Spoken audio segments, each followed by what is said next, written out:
I grew up in Ohio in the 70s, and me and my childhood friend Joe, one hell of a name, were outside all the time when we could manage it. Joe, the real G, lived on a farm that bordered a pretty big forest, and my parents would drop me off in the morning and we'd stay in the woods all weekend. We'd only come out for school. We loved pretending that we're frontiersmen. We'd build lots of traps, shelters, and practice making fires with sticks. Basically the whole 9 yards. Now when we got to high school, we got this notion to pull a Stand By Me. This was based on the movie of the same name that had just come out. The idea was that we'd walk the rail tracks out in the country, but instead of looking for a dead body, we'd find a cool bridge to fish from, and camp out a little way off the track. Of course, we knew this was dangerous and we're probably trespassing, but we're young and kids. Now we had a lot of fun. We did find beautiful rivers. We discovered bridges that nobody went on. We fished, hid from trains, and at night we camped in the woods near the tracks and made small hidden fires. Nothing bad ever happened. It was very calm actually. Now after school, me and Joe went our own ways. We both left home, but always stayed in touch and always tried to coordinate visits so we'd occasionally see each other. Well, one summer in the mid-90s, it worked out that we're both in the same town for about a week. We'd do other stuff with family in the day, and at night, we'd either catch drinks at the bar or sit outside Joe's house around a fire and talk about the old days.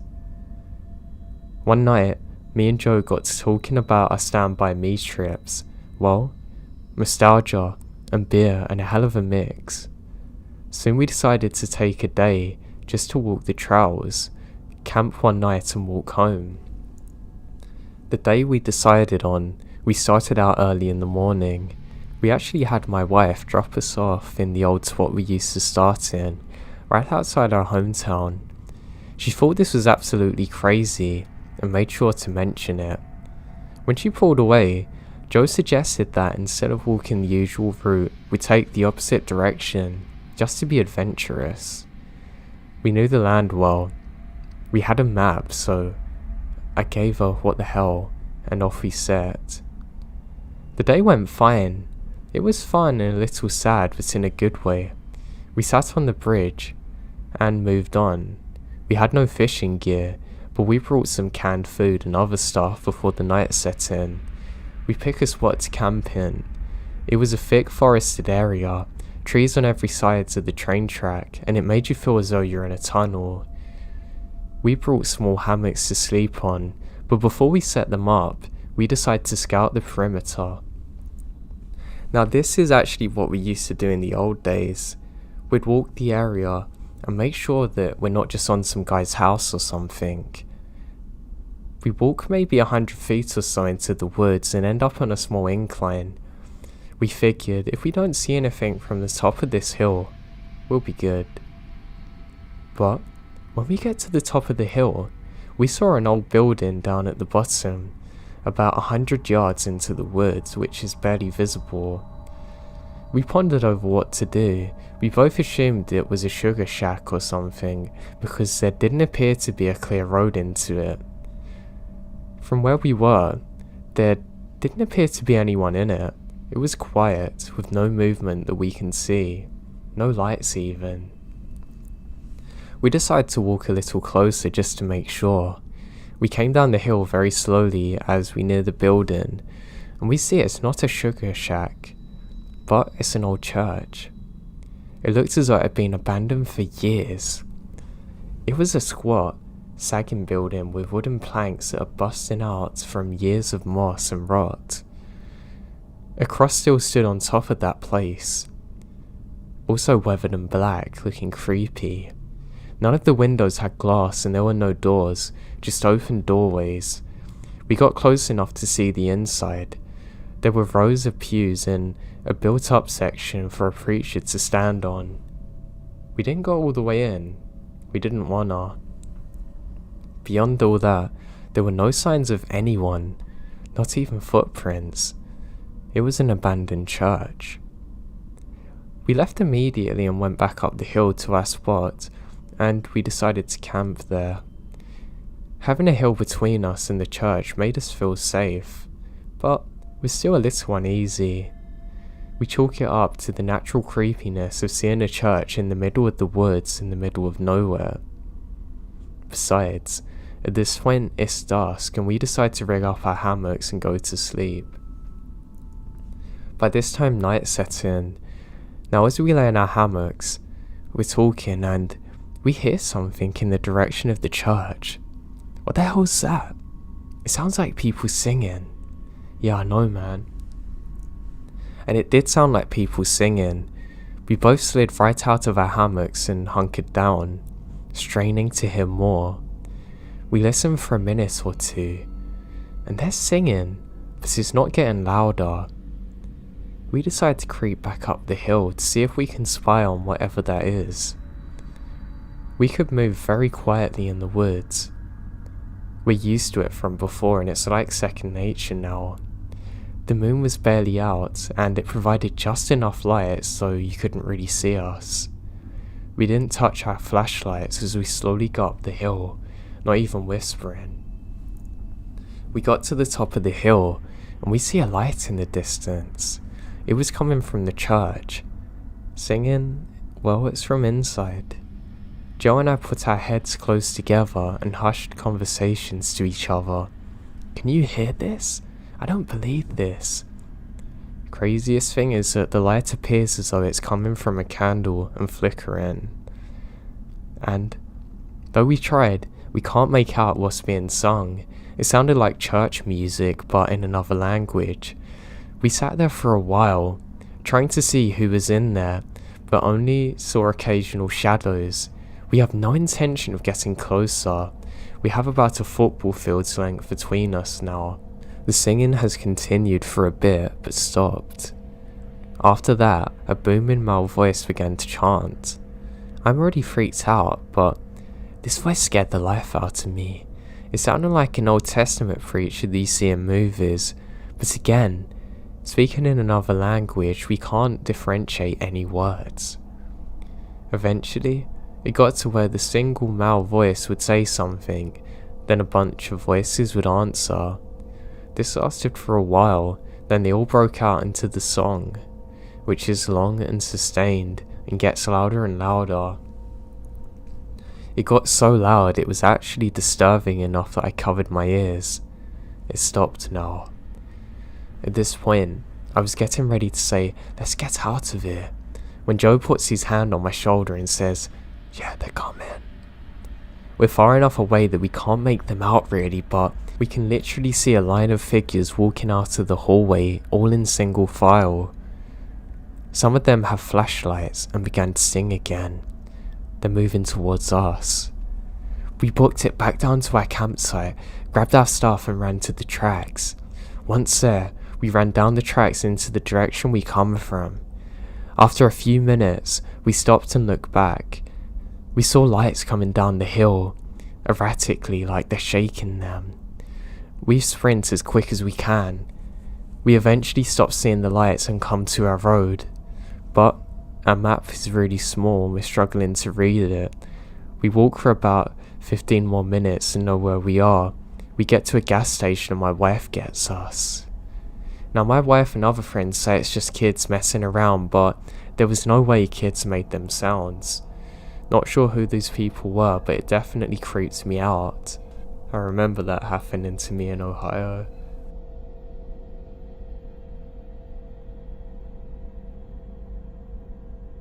I'm doing seasonal work out in the Olympic National Park this summer and live in employee housing on the same property as my job. Throughout the summer, I've heard things like a giggling coming from an empty room and a sliding door that closes on its own. Now one night about a month ago, something wild happened. The building I live in is backed up against an impenetrable coastal rainforest, and some friends and I were sitting in one of the apartment unit cabins chatting when, all of a sudden, we hear screaming coming from directly in the woods. Initially, we thought it's a cougar, but it kept going and was decidedly human sounding. Sometimes it seemed more like a sobbing, and in others it was frantic yelling. It literally goes on for 5 minutes straight, then stops. Now the truly chilling part, about 30 seconds after the yelling stops, we heard what sounded like a disembodied woman's voice coming through a radio that starts muttering right next to where we're sitting. We can't make out what she's saying, and it's only for a few seconds, but it's literally in the room next to us, and we can't see anything around. One of my friends opens the door to make sure there's nobody outside, and we're completely alone. It should be added that everyone who lives in the buildings were all in the same room. Everything else was empty. Though the voice lasted for a few seconds, it stayed with me forever.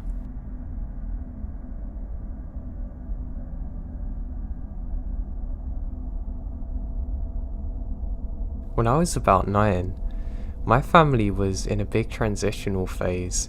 We moved out to a house deep in the woods in the country, and my mother to this day insists that it's haunted. My sleepwalking got really bad in those days, I mean incredibly. Sometimes I'd wake up on dirt, outside, with a blanket wrapped around me. I would look around in darkness for a light, and that would usually be my house porch light. It got so bad that my mum kind of barricaded me in at night with chairs sometimes. What scared me most, however, was not outside in the woods, near the national forest, no. It was my room. It was on the first floor, and with the layout of the house, it was on a silent, kind of slanted hill. It dug into the ground a bit. It was the closest thing to a basement possible, because it dug into the ground. There was only one window in my room. This window is in the top right corner of my room, and it was tiny. The window was right at ground level outside, so most of the time I would only see thick grass and dirt covering the glass. Sometimes when I woke up in the night though, I would see other things. Often, I saw boots standing there. They would stand there for hours at a time, facing inwards as though someone's staring at the wall, facing me. They were steel-toed, or looked like old leather boots. It looked as if they belonged to a man. It was so weird. The boots shifted weight sometimes back and forth, between one side and the other, as though the wearers lean in. The toe area was always scuffed too. I knew that they weren't my mother's or father's. It wasn't sleeping paralysis. I was always able to move in that. I would just sit and stare at these boots until I fell asleep. And for some reason, I always had the urge to never go and tell someone, and I don't know why. My family's already freaking out about the other experiences in the house, so I guess I didn't want to add to it. It stopped when my dad moved. Years later, and with the family camping, and all of us are telling scary stories, my father begins talking about how when he was young, he would have the sensation that something was slowly walking towards him. Has anyone ever seen it in a movie? Yeah, like that. He just explained like a pair of shoes that slowly walked towards him with malevolent intent. He goes on to explain how it stopped when he got older. I get this sour taste in my mouth. I ask my father if they're still toes. He shoots this weird look at me and nods. I say, are they made of old, dusted leather and scuffed at the front? He looks scared now and nods. He said, how do I know? And I explained my story, and he begins freaking out. It was so insane to make these realizations at the same time. And my father's room was right above mine, so someone with average height to that specific spot would have been right through to my dad's window. I've concluded that my father has spirits that follow him. I now know that they weren't there for me. I just hope they can stop.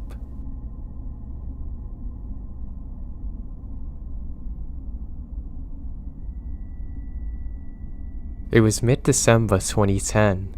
I was 16, I was off school for the half term and was playing video games all day basically.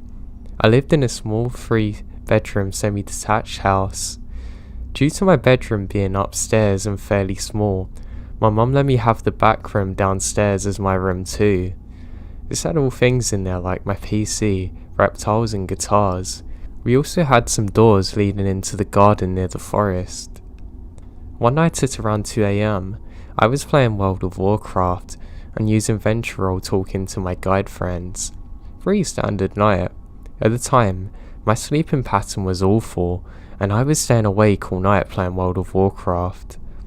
I pretty much always had my back door a little tiny bit open to let some cool air in, due to the heat coming off my computer and to cool it too.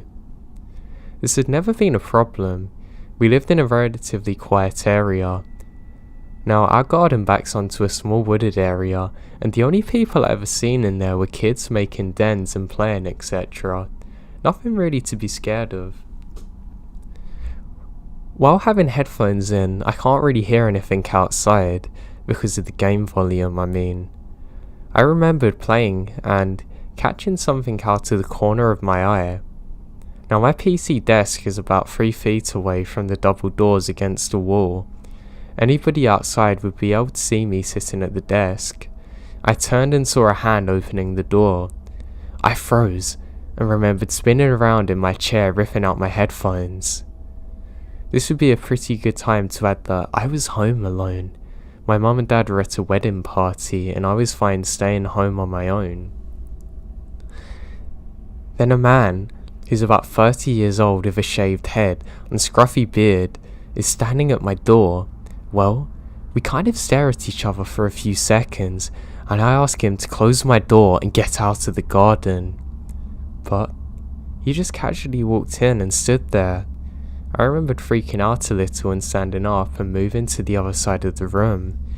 I moved towards a shelf where I had a penknife and took it out and tell him to go away.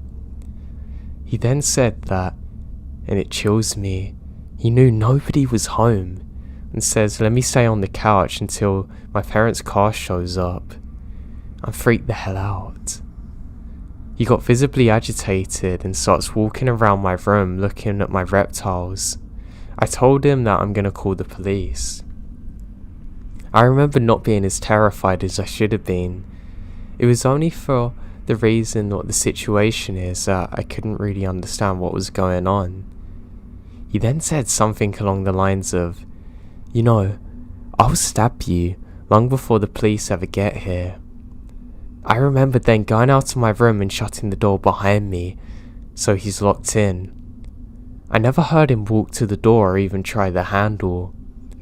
He then starts really pushing on it while screaming at me to move. I weigh up my options. It seemed like the best option would be to run out of the front door and knock on the neighbour's house, but my very small dog was asleep in the bedroom and I'm not going to leave him. I know my dad kept a police cosh in the cupboard in his bedroom, so I sprinted to get it. While rustling in the drawers, I hear him going upstairs. He's now making his way through my parents' bedroom, staring at me through the banister. I'm terrified. He has a steak knife in his hands now, which I didn't see before, and he raises it up to me. I had the cosh and a penknife, but I wasn't confident. He didn't move for a bit until I asked him what he planned to do because this isn't going to end well for us. He told me he's going to go back and walk down the stairs. I heard him go through my room. I hear him slowly go through the other side. I crept back down the stairs, but what made it more intense is for some reason he turned off every single light. Before I got to the bottom of the stairs, I called the police watching the doors to see if he'd come. The police arrived 10 minutes later and my parents shortly after. They searched the woods behind my house and the fencing area, and they found some used needles, gloves, and a huge carpet roll, and about 10 cigarettes in the same place. They suggested he must have been watching me in the dark because it would have a perfect view of my room. And what's worst, they never found him.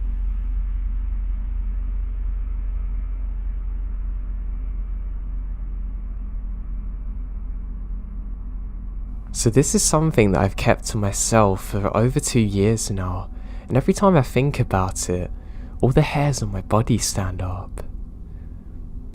Here's something that my girlfriend and I really like to try and forget about.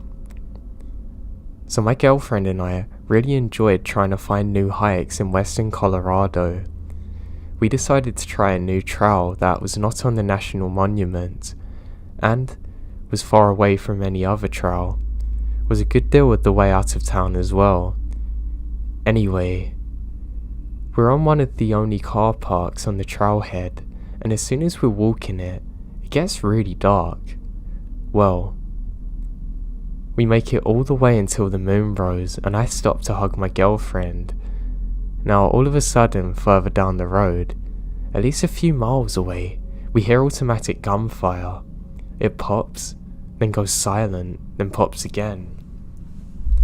Now this kind of thing isn't normal in my area. Now my girlfriend said to me if she thought they were gunshots, and I say I don't think they are. Now we're in the middle of the wilderness at this point. We decided it'd be best to turn back about 2 miles down the trail. Now by this moment we're on top of a very large hill covered in desert shrubs. As soon as we stop talking, we realise something's wrong. All of the insects had stopped chirping, and the crickets had stopped entirely. All of the sounds of nature were gone. My girlfriend was facing further down the trail, and I was facing back the way we come from. She looked behind me and screams. She then starts running. I was already scared, but I figured the worst it could be is some drunk idiot. I turned and looked, and I immediately ran after her. I never ran so fast in my life. The shrubs are about 2 or 3 feet high in varying spots, and when I turned around, I don't know how to describe it, it looks more like a shadow. Even with the moonlight directly shining on it, it's almost absence of any light. Now it's already starting to stand up when I turn around. As soon as it fully rose up, I realised that I was looking up at this thing, and it had to be at least a foot taller than me. It had very clear skin, and bones that don't appear to be human. We sprinted back to my car, still with the whole trail being silent. I was in such a hurry when we ran to the car that neither of us realised that I hadn't taken out my keys to open the car. We're halfway through the drive when we realised that. Now every single hair on my body was raised, and even if I'm being honest, I've never felt anything like it. Every fibre of my body told me to get out of there, and I was almost paralysed by fear that washed over me. Does anyone know what this could have been? When I was younger, every year for Christmas, I would drive upstate to my aunt's house along a stretch of highway. I can't for the life of me remember the road. All I know is that it runs near Arkin, New York at some point. It's mostly a drive through rural areas with little to no towns nearby. So it's the dead of night, and my groggy self has gotten off a long shift and had to drag myself to my aunt's house since my extended family was expecting me the following morning. Near halfway through the drive, I realise I'm very low on gas. It annoys me. My brother told me he filled it up, but he hasn't. I saw an archaic looking sign for a gas station off the next road. It wasn't an official road sign, literally a pole with a slab of metal attached with gas off the next exit or something. That seemed a little sketchy, but people do the same thing with fruit stands on the highway, so whatever. I pull off of the next exit on some dilapidated country road through dense woods. The whole thing was creepy and surreal. I kept expecting Leatherface to come running at me. Eventually I come to the gas station and realise quickly that it's not been open for years. It was all rusted, and the convenience store roof is caving in. The gas pumps had all been taken out as well. I pull over next to it and check my gauge. I would probably only make it another half mile before running out, so I called AAA, and they said they're gonna send a truck. Now the waiting game.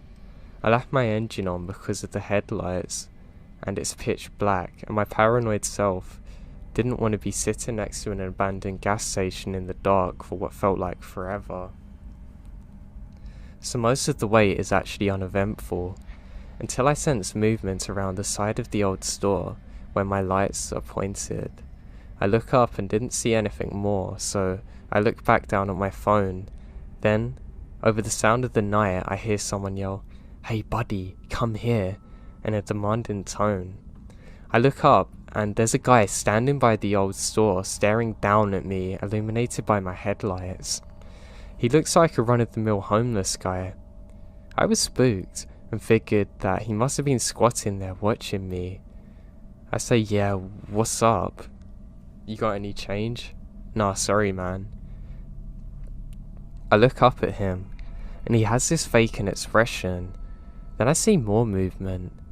There are heads, about 20 or so, peeking around the trees beyond the man I'm talking to.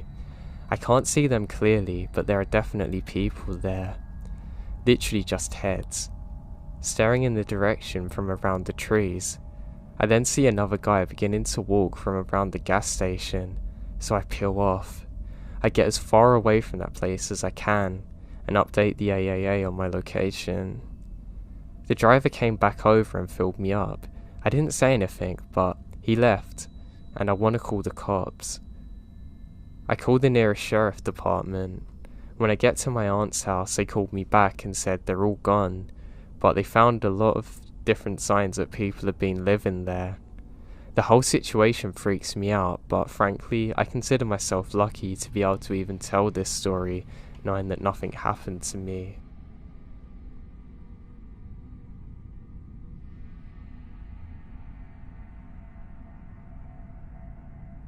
My mum was always very cautious of the bad things that could happen to her children. She would take all three of us, my brother, sister and I, to school, all at the same time in the morning, and she works very close to where the school is. I remembered I was begging to bike to school since I got a new bike for my birthday, and she agrees. I was in grade 7, so 12 or 13. My school was a 2 to 3 minute drive away, and probably a 10-minute bike ride. I was eager to ride my new bike to school, as I also had gotten a new helmet and lock as well. School starts at about 9, so I left at 8. I liked to hang out in the yard with my friends before school started, so I would always go earlier. The route to school was pretty much one straight line, and we get into the city. Now it's 8 o'clock in the morning, so it's relatively bright out again. I'm on a well-populated main road. So I'm about halfway to school, and I decide to cross the street, but not at a crosswalk or traffic light, just kind of jaywalk in. I'm looking both ways though, and I noticed a black car pull up to my left near the woods. It's a Honda Civic, and there's 2 young guys in there, well, sort of young, but they got tinted windows, and I don't think much of it. The only thing that crosses my mind is, maybe I was blocking them from their driveway and continued down. From the corner of my eye though, I saw a man dressed in all black with his hood popped up, hide his face, get out to the driver's side and walk around the back of the car to the passenger's side before I realise what's happening. He's opening the passenger door, and he's pulling me by the arm off my bike trying to get me in. As for what felt like an eternity, after what felt like an eternity, it was like every car on the street had disappeared. Any sign of help was gone. I'm on one of the busiest streets in my city, and it feels like a graveyard. It really feels like one of them nightmares where you can't actually do anything. You just lay there and suffer until you wake up. Now these things don't really happen in my city, so I'm not really prepared for this. Now, the first thing that comes to my mind is to aim for the nuts. I shifted my weight to my right leg and kick as hard as I possibly can. Landing one kick, I actually hurt my ankle, so I can't imagine how it felt receiving that. I didn't even look before I crossed the street, biking as fast as I can. I remember trying to turn around to get a license plate, but my eyes are very watery from fear. I knew my mum wouldn't have been at work, so I continue biking to school silently crying. I pull into the schoolyard and drop my bike off. I didn't care to lock it or ever ride it anywhere again. My school's front door is locked 24/7, and you had to ring a doorbell to get in. The serenity reminded me that I still had time to play outside before class starts, and that's when I finally speak again. I need to call my mum.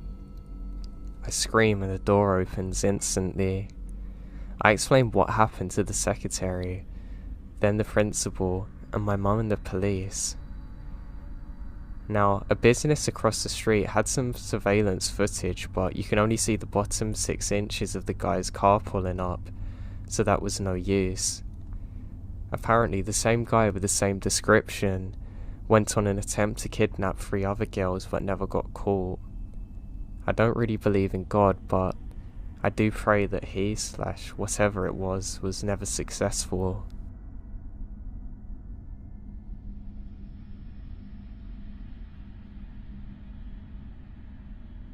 Now, I'm new to Reddit, but this is my experience. So this happened when I was a lot younger. I want to say freshman in high school, probably like 2008. There used to be this road near where I lived in CA called Croak Road. It was barely a road. No one travelled on it, and it was surrounded by small patches of forest and some abandoned barns and houses. I would typically go there with my friends to skateboard and hang out. This one night, I was hanging out with 2 of my friends, Lucas and Durain, and somebody wanted to go to Croak Road and hang out since it's creepy. It might sound lame, but we loved exploring like a bunch of 5th graders that weren't really into smoking or anything like that. I asked my 20-year-old brother James if he could drive us down into one of the nature reserves by the road. This specific reserve was larger than the others and had a network of gravel paths leading through it. Basically, we were looking for unexplored territory to hike in. Soon, one particular path we're travelling down becomes so narrow that James' Ford Explorer couldn't pass through it, so we got out and walked for a while, chatting, having fun. We go through the woods for about an hour until it had gotten relatively dark out and the sun's gone, at which point we turn around and head back to the car. It's now I should mention that despite being near a lot of sub-developments, this patch of forest is huge and rarely visited since it was so easy to get lost in, especially at night. It was a challenge getting the car turned around, but James manages it, and we're going down the road. Durain proposed that we turn down a different path which we had passed by earlier, since we had about another 40 minutes until our parents want us back, and we agree. Down this path was a tiny pond Durain wanted to check out and take pictures at, since he hadn't got the opportunity to go at night. It was slow going since the road was even creepier than the main one we're on, but we turned off Croak Road. Minutes later, we got into a slight argument. Durain was convinced James had taken a wrong turn since we shouldn't have arrived at the pond by now, while James claimed that he had been driving straight the whole time. Eventually we come to a fork in the road that none of us are familiar with. None of us knew which way to go, so we ended up guessing and going left, hoping that both directions would ultimately lead back to the main path. None of us were scared or anything. In fact, we were actually excited and intrigued, driving through seemingly the middle of nowhere at night. It was at this point we rounded a small bend in the road and the headlights fell upon a surreal sight. There's 4 figures emerging from the forest crossing the road wearing what appears to be cloaks. One guy at the back was dragging a large duffel bag. We all froze and stopped mid-conversation, and as soon as our high beams landed on the 4 figures, they freeze too. James pulled up to the left and went around them. Driving past them really felt like an eternity though, because we couldn't have been going over 5 miles per hour due to the condition of the road. Sitting in the passenger seat, I could see them inches behind my window, and they're indeed wearing black robes. I didn't get a good look at the bag, but judging by the way the guy was, something heavy is inside the bag. None of us said a word until the road straightened out, and we're far past those guys. At which point, James mutters, "What the hell was that?" We continued down the road in silence and I heard Lucas say, "Wow, they're coming back." I twisted around in my chair to see Lucas pointing out the back window. I could barely see anything, but about 100 yards away we saw the beams of 4 flashlights shaking erratically. The guys were without a doubt running after us, all of them screaming. We start to tell James to step on it. The car bounces and shakes uncontrollably as we flew over beams and potholes. Thank God we did manage to get back to the main path. James gunned it down the path until we're popped off by Croak Road and we get the hell out of there. This is the weirdest thing though.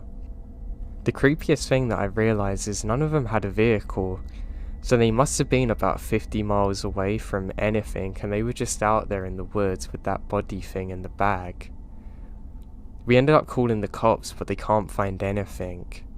I never told my parents about it until writing this. I haven't really shared it with anyone. It's very important you report suspicious people. I still wish to hell to know how they got there, where they were going, and what was in the bag. Though sometimes I think it's better for me not to know.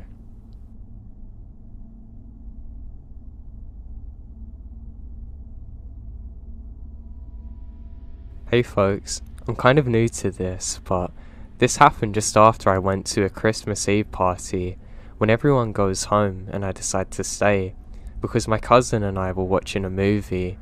My uncle, who used to walk his dogs in the woods next to a park, went off to take them out. Before this, my aunt told him don't do that because it's too dark out there, and around 5 AM, he didn't care. He went off anyway. My aunt was still worried, so I went along with him. Once we're actually there, nothing wrong really seems to happen.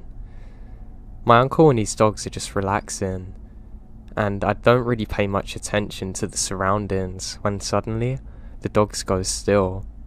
This wasn't strange. They always do this and stare and bark at animals, but this time it was different. When the dogs got still, my uncle and I noticed that something was wrong. The dog wasn't angry or anything, just kind of nervous and anxious or afraid. One of the dogs, the largest one, was growling and shaking. As my uncle started to get worried about the situation, we heard it. People in the woods. We couldn't actually see how many were there because of the darkness. Now we're all gathered here by the blood of we, thee, and thy. As my uncle and I heard that, he yelled for his dogs to follow him out of the woods. As we all left, he turned his back, and we only see a slight movement in the shrubs. Maybe these people were trying to hide. We ended up quickly getting the dogs and getting out of there. We never actually took the time to investigate who they were or what they were doing, but after that happened, my uncle didn't take his dogs near those woods ever again, and is very scared of being out late now.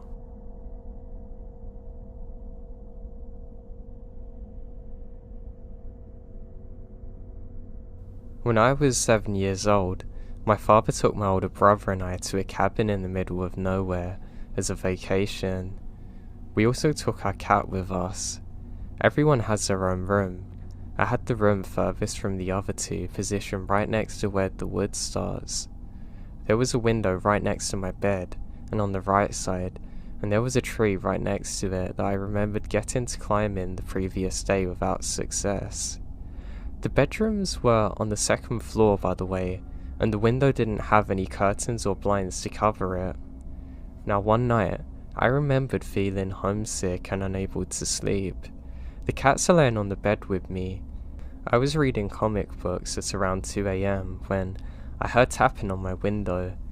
I assume it's a branch tapping on the window because it's windy, but I hear whispers now. I remember just freezing in my fear, feeling like a bunch of ice water's been poured on me. I could hear whoever it was tapping saying, "Let me in," and my name, "It's cold out here." I just want to cuddle. I was paralyzed by fear. I just lay there, facing away from the window, terrified close to tears. I've honestly never had anything like this before. I was so paralyzed by fear that I just faced away from the window. I knew it wasn't my father. He kept saying that, but it's a lie and it's my imagination. I grabbed my cat, feeling safer with him, my only defense. I couldn't believe this guy had the nerve to call himself my dad. I didn't know who he was or what he wanted. I hear a screeching sound now, like somebody's got a pocket knife against glass. Now the grin disappears on his face and he just looks like he's horrified and absolutely full of rage. At that moment, my father come barreling into my room with his hunting rifle, and as you can imagine, seeing this made him panic and sort of drop backwards. My father just looked at me to make sure I was alright, just as my brother came running in. He wants to catch him, but unfortunately he got away. To this day, I don't think they ever caught the guy. I remember my father filing a police report. Sadly, they never actually found this guy, and he might still be out there to this day.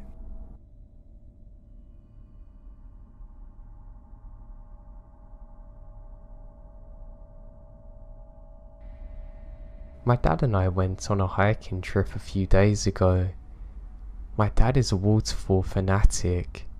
He wants to see as many as possible. So he and I are hiking along a very pretty trail. We're hiking along a river. It's flowing nicely. There's mountains all around us. The trail is weaving around big, beautiful boulders. I'm hiking at most 30 feet ahead of him, looking for a spot to sit down and have picnic lunch on. And as I round a blind curve in the trail, I just freeze. Sitting on a stump maybe 10 feet off to the right is a guy. But he's wearing one of those colourful badger hoodies. With the hoodie pulled up, he's wearing a Halloween style bunny mask. He sees me and stands up right after my dad rounds a corner. We are all three sizing each other up in silence, and my dad addresses him. "What's up, buddy?" The masked man then tips his head as though he's deciding what to do with us. He then finally speaks, saying, "Oh, not much. You aren't the guys I'm waiting for. You have a good day." And then he turns and jogs off quickly. Strapped on his lower back is a large hunting knife and a pistol. We lose sight of him pretty quick. We hadn't seen a soul on the trail all day, and we'd been there for almost 4 hours. Needless to say, we leave the waterfall for another day and turn quick. Once we're off the trail, we report it to the local forest service and police, but they say they can't do much aside from keep an eye out for any suspicious activity. Now the guy had no backpack or water or anything, which makes me think that he either had it stashed somewhere or was camping nearby. I hate to admit it, but I desperately wanted to ask the guy who he was looking for and why.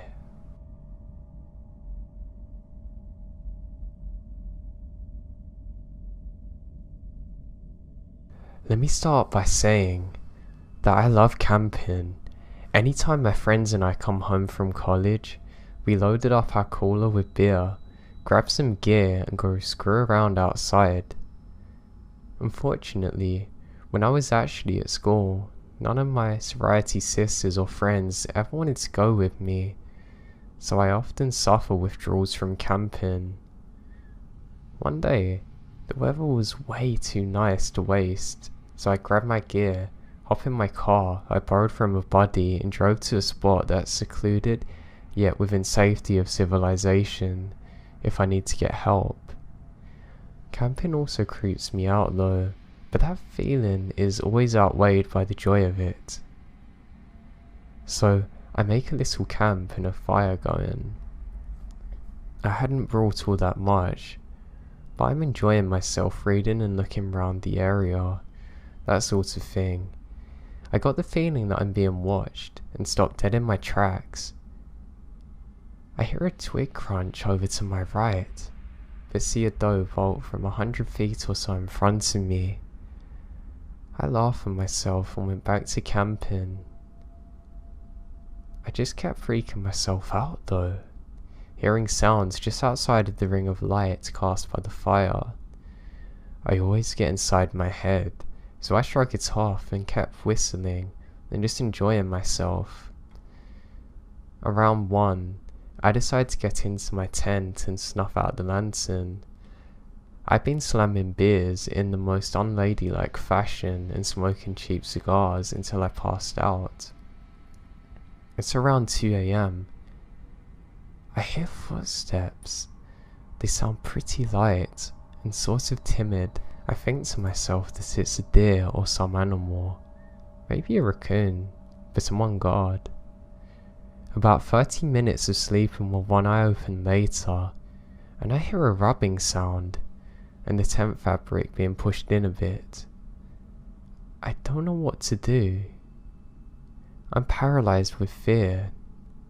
I desperately wanted to go and get the knife and stab this person, but I think maybe it's one of my buddies messing with me. Suddenly, it stopped. I was starting to feel more secure because daylight's coming in about 2 or 3 hours, but I'm sure as hell not gonna sleep. All of a sudden, it's about 4 o'clock. I realise I should have my boots on in case anything were to happen. After having stayed up and keeping alert for a little longer, my friend's car alarm goes screaming. I sprint out of the tent. I got about 2 steps out before something grabs me around the mouth.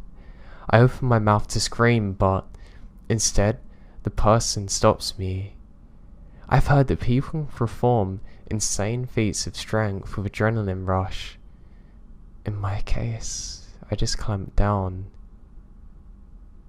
His finger popped off almost. He screamed and pulled his hand away. He took off, running down the hill and into the opposite direction. I take off. I must have looked ridiculous, but I didn't care.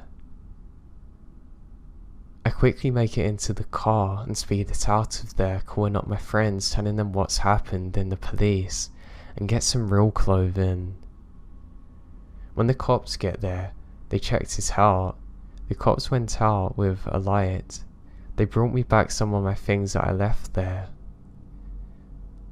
But what made me most scared is that right next to the tent was a gas can, and lighter fluid had been poured around my tent.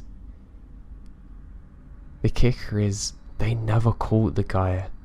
So somewhere out there is some crazy guy that's looking to make fires in tents with people in them.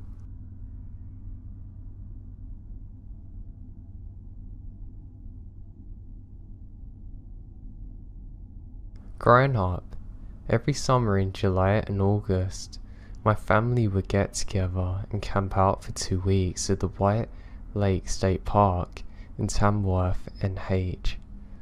Some of my best childhood memories were made there, with rollerblading, Nerf gun wars, etc. Now when I was around my late teens, my family stopped gathering together to camp out after my grandpa passed away.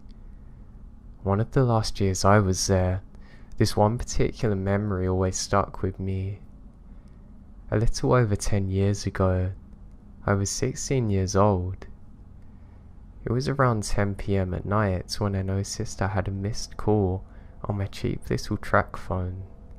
My family was sitting around the campfire cooking s'mores and sharing some laughs, so I decided to go and get some privacy to return the call.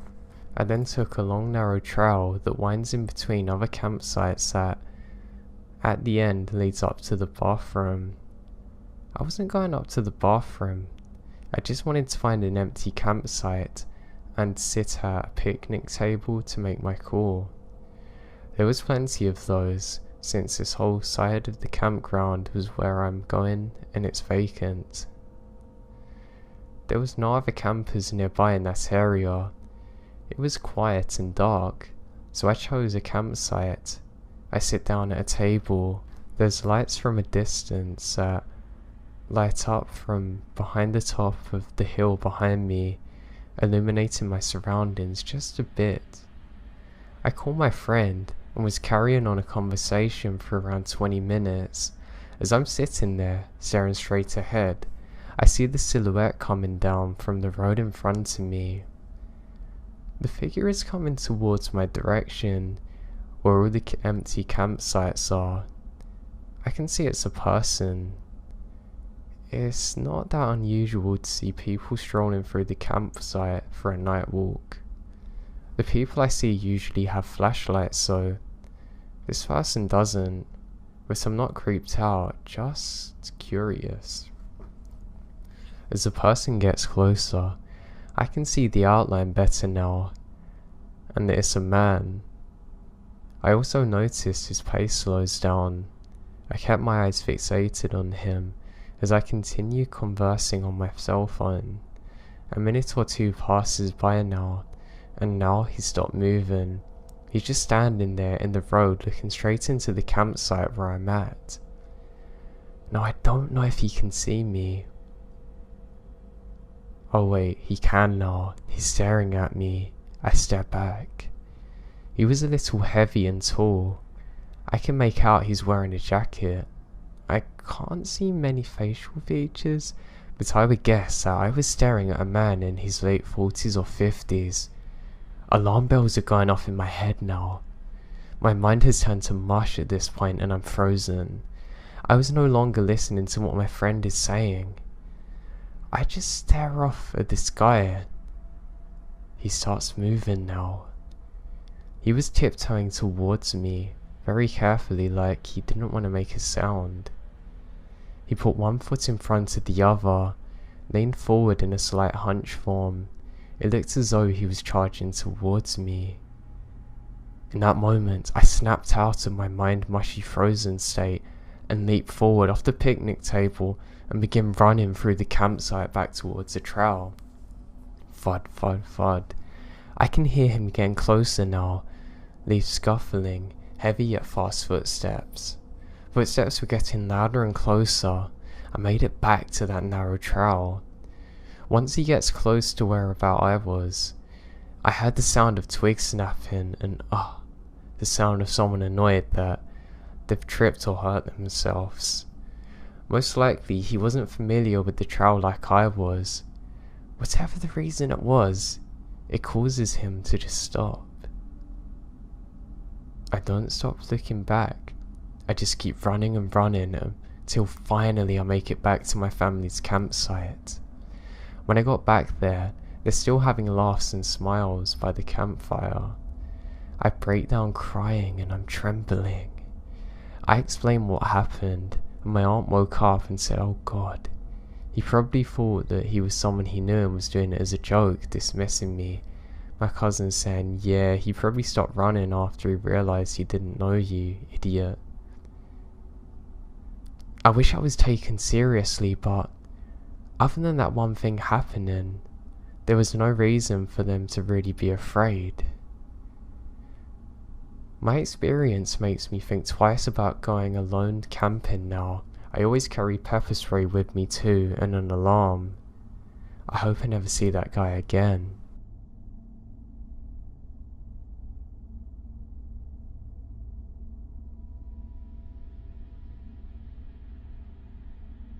Now, while I was growing up, my family would visit the same lake every year for every summer weekend. As we got older, we would visit a large rock we called the Cliffs and jump off it. The rock's only about 15 feet tall at the highest point. For the water, that's really deep.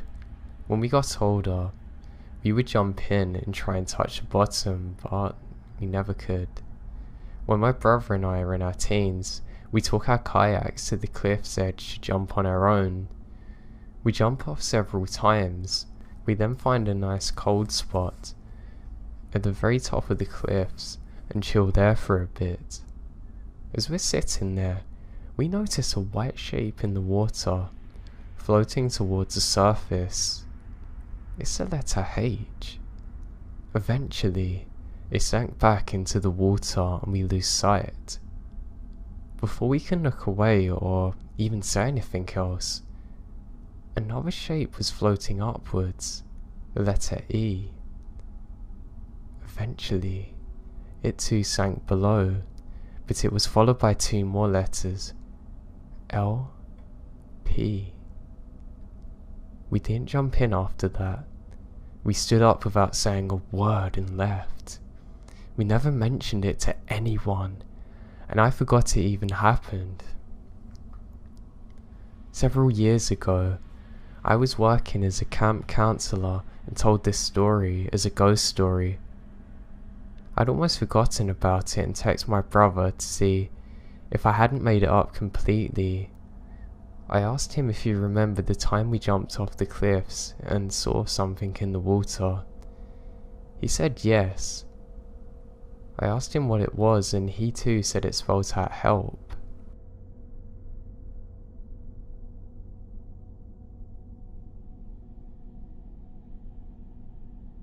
One of my friends always has these get-rich-quick schemes or shady ways of making money on the side. Now, in one of these more brilliant moves, he decides that he's going to rent a house out near the country line to host illegal poker games in. Yep. Anyway, on this property is probably 4 or 5 acres with this tiny rundown church about 1,000 yards away on the side, and there's a redneck guy who lives on the side in a trailer probably a quarter of a mile or so down the road. However, the property backs up to the woods, and since it's always cheaper than the range, and I and a third friend ask our renter friend if we can go shoot some guns on the property. He obliges us, and we head out there on a Saturday afternoon and find a nice berm at the tree line to shoot into. Now we're just shooting paper targets with pistols, so we're not that far back, and don't need that much room to do so. After a few magazines, we decide to venture deep into the woods to see just how far the property goes.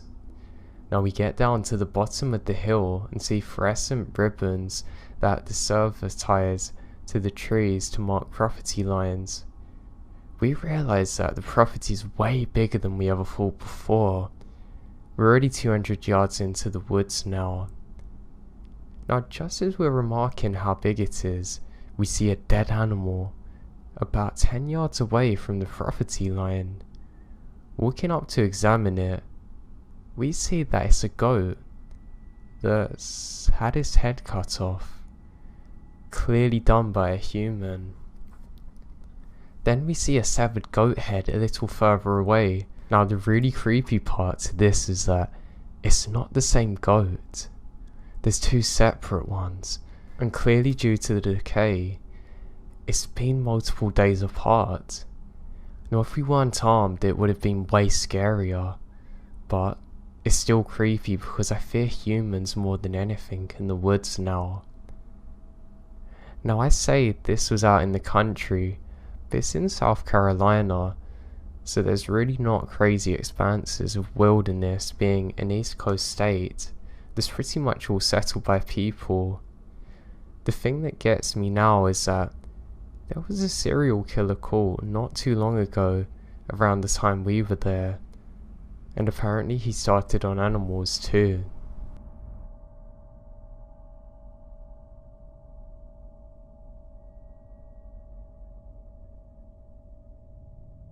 I've worked for a company who does contract work exclusively for the US Forest Service in surveying areas for invasive plants, and we basically travel all over the forest in SoCal, even in areas that are off limits to the public.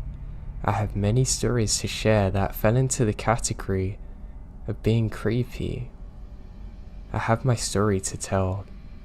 So my crew at work is basically between 5 and 6 people every day. The same people for 10 hours a day, 4 days a week.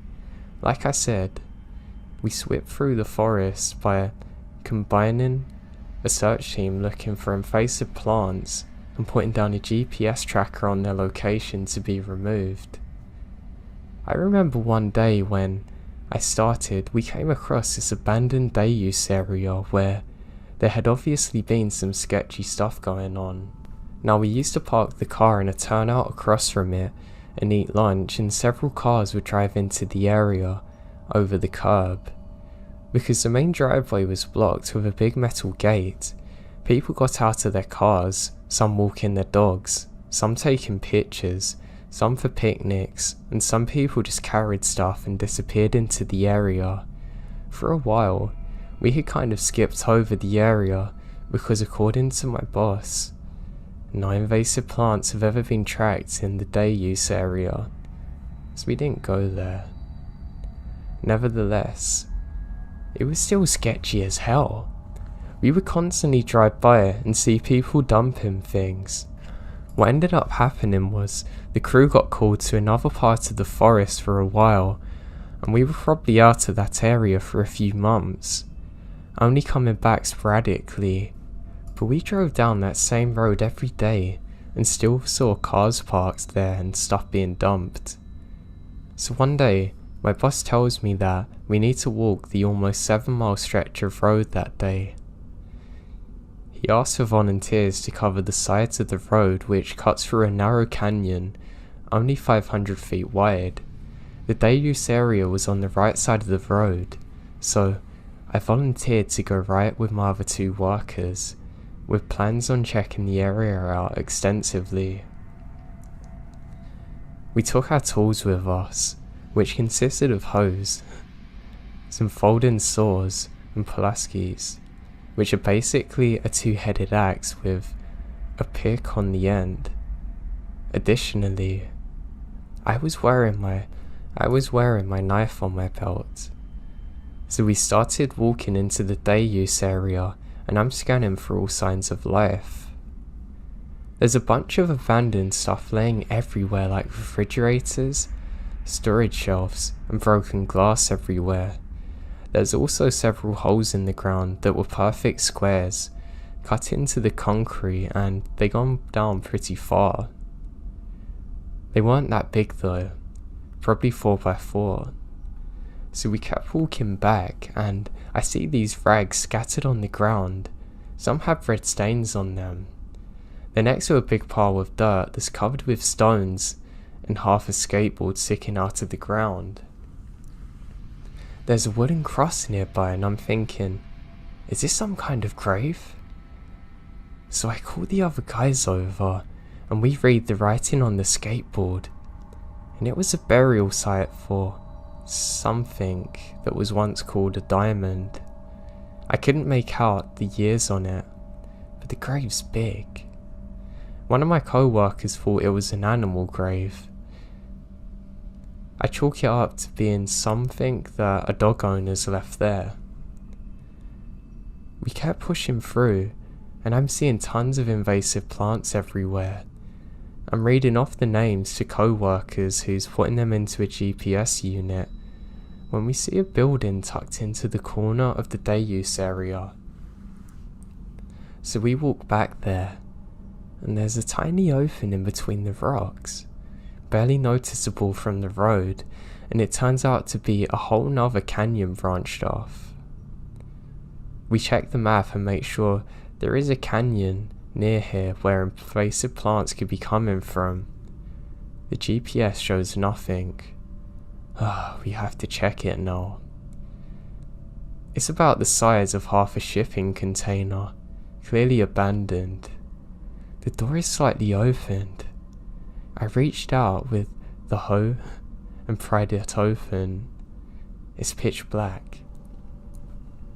My co-worker takes out his phone, and there's some really weird stuff in there. There was tons of weird magazines on the floor, pillows and blankets, as well as children's clothing. I back up and start walking back to the main road. There's clothes everywhere belonging to adults. This is scaring the life out of me. I'm not about to go in there. When I get back in view of the road, there's a truck in the day use area that's not none of ours. I don't see anyone using the picnic areas, and the weird thing is, the truck had driven over the curb to bypass the gate, and was parked in a secluded area. It didn't look like anyone was in the truck or around it, and I stay in the clearing waiting for my co-workers. When we finally got to the spot, I point out the truck to them, and they said he's probably hanging out in the old bathroom building which is off to the side of the road. They wanted to go in and check it out. I sure as hell don't want to leave them and be alone, so I follow. The building was kind of V-shaped, with male and female bathrooms on the end and a storage in the middle. They go into the men's room, whose door had literally been kicked down by someone, and apparently there was tons of illegal magazines all over the floor, tons of weird pictures of things that I'm not even going to say, with pillows and blankets. There was a small hole that had been cut into the wall leading into the small storage room. It sounded like they were literally going to try and crawl into the room for the bathroom to check it out. At this point, I was standing outside the building on the other end of the door to the storage room, and I'm not kidding you, I hear the doorknob jiggle. At that moment, my co-workers came running out of the bathroom, and one of them grabs his knife and brings it up. He quickly grabs another tool and bashes the door handle and the area around the door to the storage room. 15 seconds later, we see a man sprint out of the bathroom and run back further into the woods. Apparently, this is what happened. One of my co-workers stuck his head through the cut hole in the men's bathroom. It's pitch black. He uses his phone and sees there's a man there alone in the corner, boxes lined up with pillows and blankets on the floor. It startled him so much that he ran out too, as well as the other guy.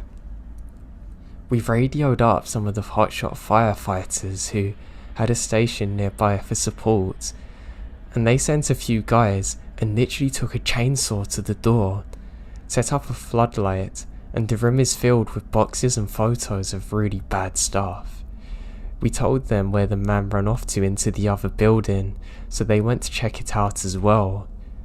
Opened the door, floodlights on, and the creepiest thing out of the whole experience was that the building actually went back further into the dirt at the adjacent hills. The firefighters checked their photography maps, and sure enough, there was a bunker, and nobody went further into that place.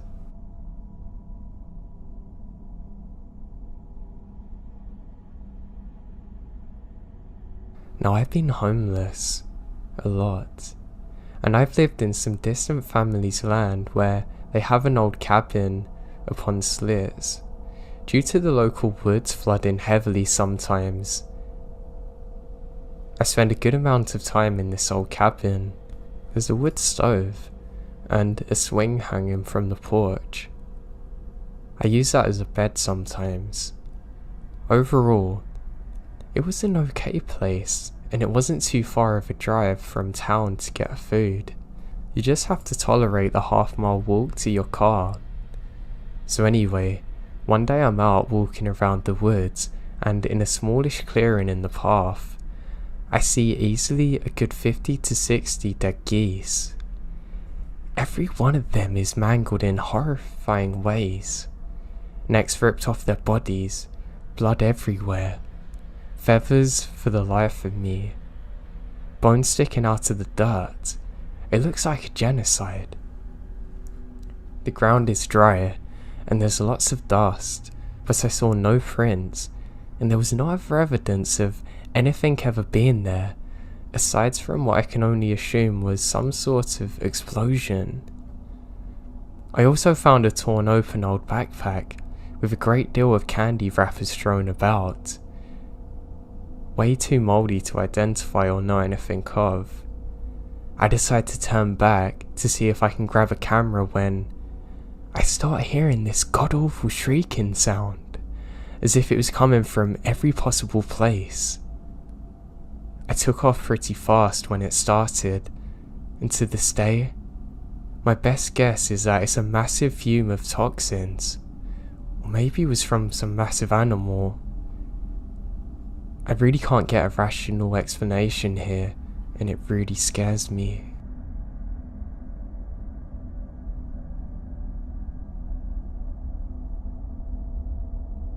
A mate of mine and his cousin decided to go on a motorbike trip around Australia.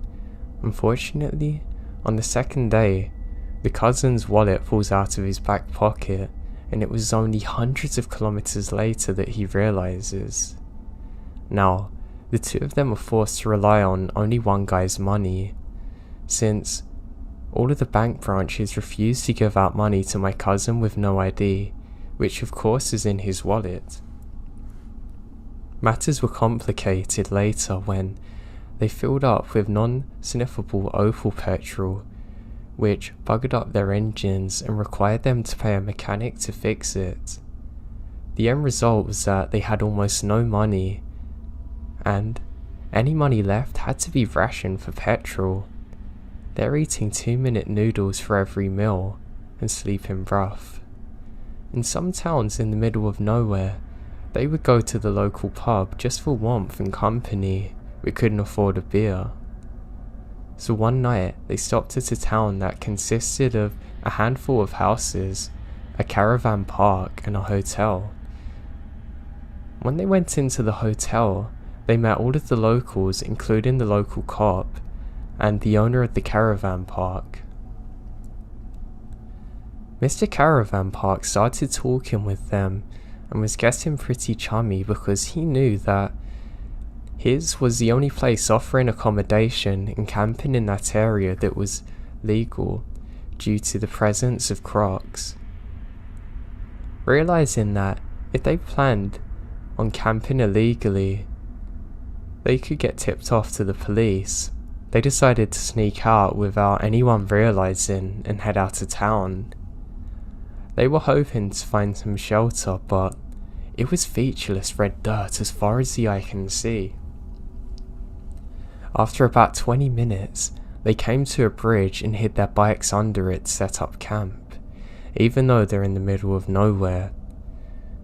Roads, trains would come by on a regular basis, and were loud enough even from a distance. The next morning, they went back to the pub to get water and noticed some old photos on the wall. One of them featured a very large crocodile. In the background was a bridge that they were sleeping under.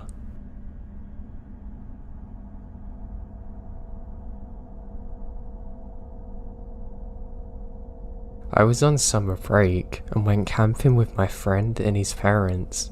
We went to the lake during the day and did the s'mores thing at night. His parents shared a tent while my friend and I had our own. I can't remember where our campsite was, and I'm not really in contact with my friend anymore. But 15 years later, I'm assuming it wasn't the safest place to go camping. Here's why. I woke up sometime in the early morning at like 3 or 4 AM and immediately saw a man's face looking in through the tent that he had unzipped at the door, sticking his head through with this absolutely insane look on his eyes. With wild hair. I'm literally stiff with fear. I can't do anything but look at the man, who's very slowly moving his head from left to right, as if this isn't bad enough. I guess my friend could hear my breathing loudly or something because he woke up too, having the same reaction as me, just laying there looking in terror at this mysterious man. And I'm not certain for how long he was actually sitting there, but it felt like it was hours, moving his head back and forth. At some point, we heard a noise close by. Oh God, there's more, I think to myself, literally shaking. But apparently, it's not with the man. He quickly disappears a couple of minutes later. We got out of our tent and woke up his parents, but the guy was long gone. What's more crazy about this is the guy didn't even blink. He literally just shook his head from left to right, staring at us, shaking. I've never seen anything so terrifying in my life, and I really don't want to again.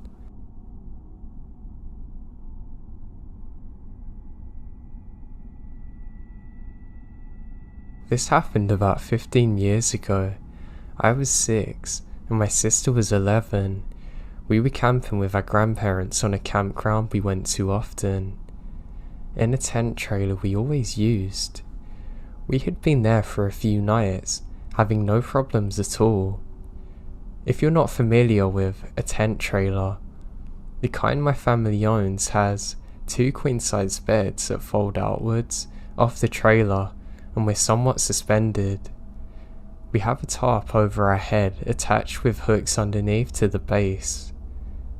Now in the middle of the night when we're all asleep, a man come into our campground and unhooked some of the tarp under my bed. He reaches his hand in and starts feeling around. I woke up to the feeling of someone touching my hair. Assuming it's my sister, I don't react for a few seconds. She suddenly jerks up and we both realise there's a hand wrapped around her arm and that a man's whispering, "Shh." Hysterically, we both start screaming for our lives. My sister and I start bending his fingers backwards hoping to make him stop. My grandpa then wakes up for our screaming and figures out what's happening, and my grandfather furiously ran outside, but no one's there. The man's gone. Now thank God this was our last night there and we were leaving in the morning. Needless to say we would have left anyway. I'm just so glad that my granddad actually woke up and was able to help us. If it was just us there alone, I would have hated to think of what could have happened.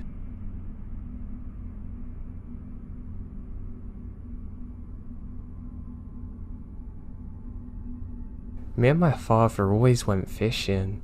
Heck, it's something we still do now. We live in the backwoods community, so nature's always around us. I've later moved into the city life, but whenever I'm staying with my mum and dad, I always like to go doing hunting or fishing with my father. Now from being out in the wilderness for so long, you truly get used to what's around you. My dad, being so seasoned, always had an explanation for something weird that would happen. However, there was one time something happened that was so weird that neither of us could explain it, even to this day. So I was 18 at the time. We were doing some night fishing in a lake, something that I absolutely loved to do. We're having a great time, just talking about life and things in general. I was actually planning to move to the city around that time, so we spent a long time talking about that. And my dad was saying that maybe when I'm older I should come back to the forest and get back to nature, but he understood the opportunities that moving out into the city offered me, and I was really excited. Now as we're saying this, the moon seems to be shining really bright. It was cloud covered at first, so we didn't really see it. As we're sitting there talking, something seems off. We both stop talking at the same time, and I see almost a blue glow on my dad's face. I reach down to see if I have a torch on, and then I notice it. All of the water around us has a very light blue ambient glow, and I'm not kidding you, the entire lake seemed to have this glow to it. Everything around us was silent. I look at my dad, and he's just as scared as I am. We don't say a word, and suddenly, we hear an explosion sound in the sky. I'm terrified. We both jump to the deck, and stay cowering for what feels like an eternity. It's probably only about 10 seconds though. We both slowly raise our heads, and the light's gone, and there's no clouds in the sky. We quickly pull the boat into the harbour and get going home as quick as we possibly can. And to this day, I have no idea what the hell happened. I don't believe in the supernatural or UFOs, but I really think this has to have been something from out of this world. The closest thing I can think is that something carrying some kind of voltage dropped from the sky into the water explaining the explosion sound, but it doesn't add up. My dad thinks it might have been something extraterrestrial, but I don't know. All I know is it scared the life out of me, and I've never seen anything like it.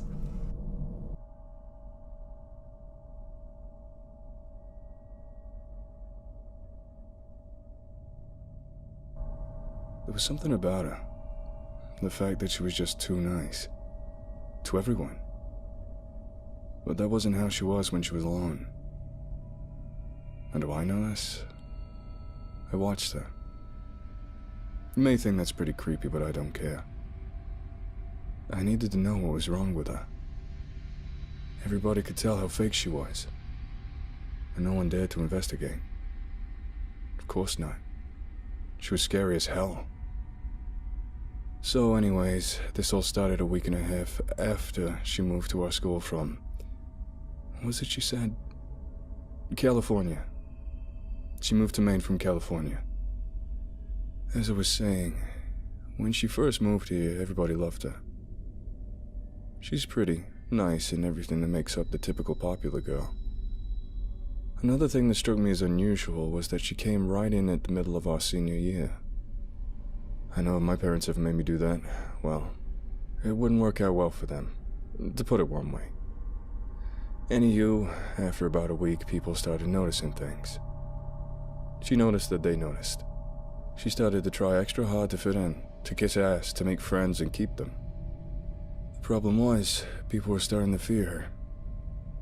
A chill would run down my spine if she even walked by me in the hallway. This was when I started to become interested. One day I decided to follow her home. On her way, I lagged behind, most of the time looking down at my phone, trying not to be obvious. She did look back once. That's when I began to worry. When I looked up from my phone, she had stopped. She just stood there, facing away. I knew what she was doing. She was waiting. She wanted to figure out for sure if I was following her. So I kneeled down to tie my shoe. My paranoia seemed to be for nothing when I looked closer to see she was on her phone. I felt so stupid. Alright, had to have been about an hour by now. Where the hell was she going? This walk had to be at least a mile or two long. We weren't even close to any neighborhood or any houses for that matter. We finally arrived to her house. It was so far out that it was hard for me to believe that she could find a way back here. Maybe she was on the phone, talking to someone with directions. I hid behind a tree as she let herself into this eerie house, and just watched her. I was worried and paranoid beyond belief by this point. I always listened to my gut. It didn't sound good. I was definitely scared. When I was sure she was in, I made my way slowly over to the house and peeked into the window. What I saw was something I would never forget. She was just sitting there in a small room, with just one single dirty stained mattress in her bra and underwear, smashing her head against the wall for a good 5 to 10 minutes. I wanted to run, but I couldn't look away. When she stopped, she started to sob quietly, then louder and louder, yelling things at herself like, "Stupid, stupid, stupid girl," or, "They know. They all know. Get rid of him." I was confused, frightened, yet still so curious. I should have known to leave now, but I just couldn't bring myself away from it. And she said, "Leave. Leave. Leave. Leave now!" Then she looked up. She stared me dead in the eyes. Her eyes, so black and hollow and evil. I snapped out of it and ran. It was hard to find my way out of the woods, but I just kept running. I didn't sleep for weeks. Every night I would see her cold, dark eyes in my window, just as I looked in hers. I still don't know if she's really there. When I went back to school, there was no sign of her anywhere. I was relieved, but still very confused. I didn't tell anyone. I never will. All I can do is document it. Hope someone else will see it and think twice before you feel the need to investigate the weird kid. Curiosity killed the cat.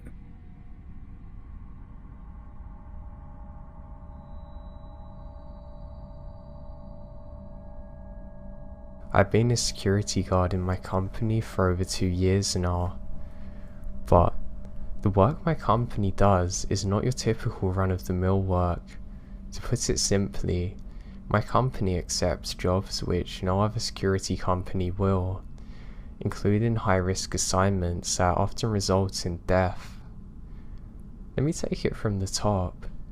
When I started working here, they had a very long one-on-one with me explaining all the potential dangers I'm facing. They also made me sign an NDA and a bunch of other papers stating that if something were to happen to me, the company is not responsible.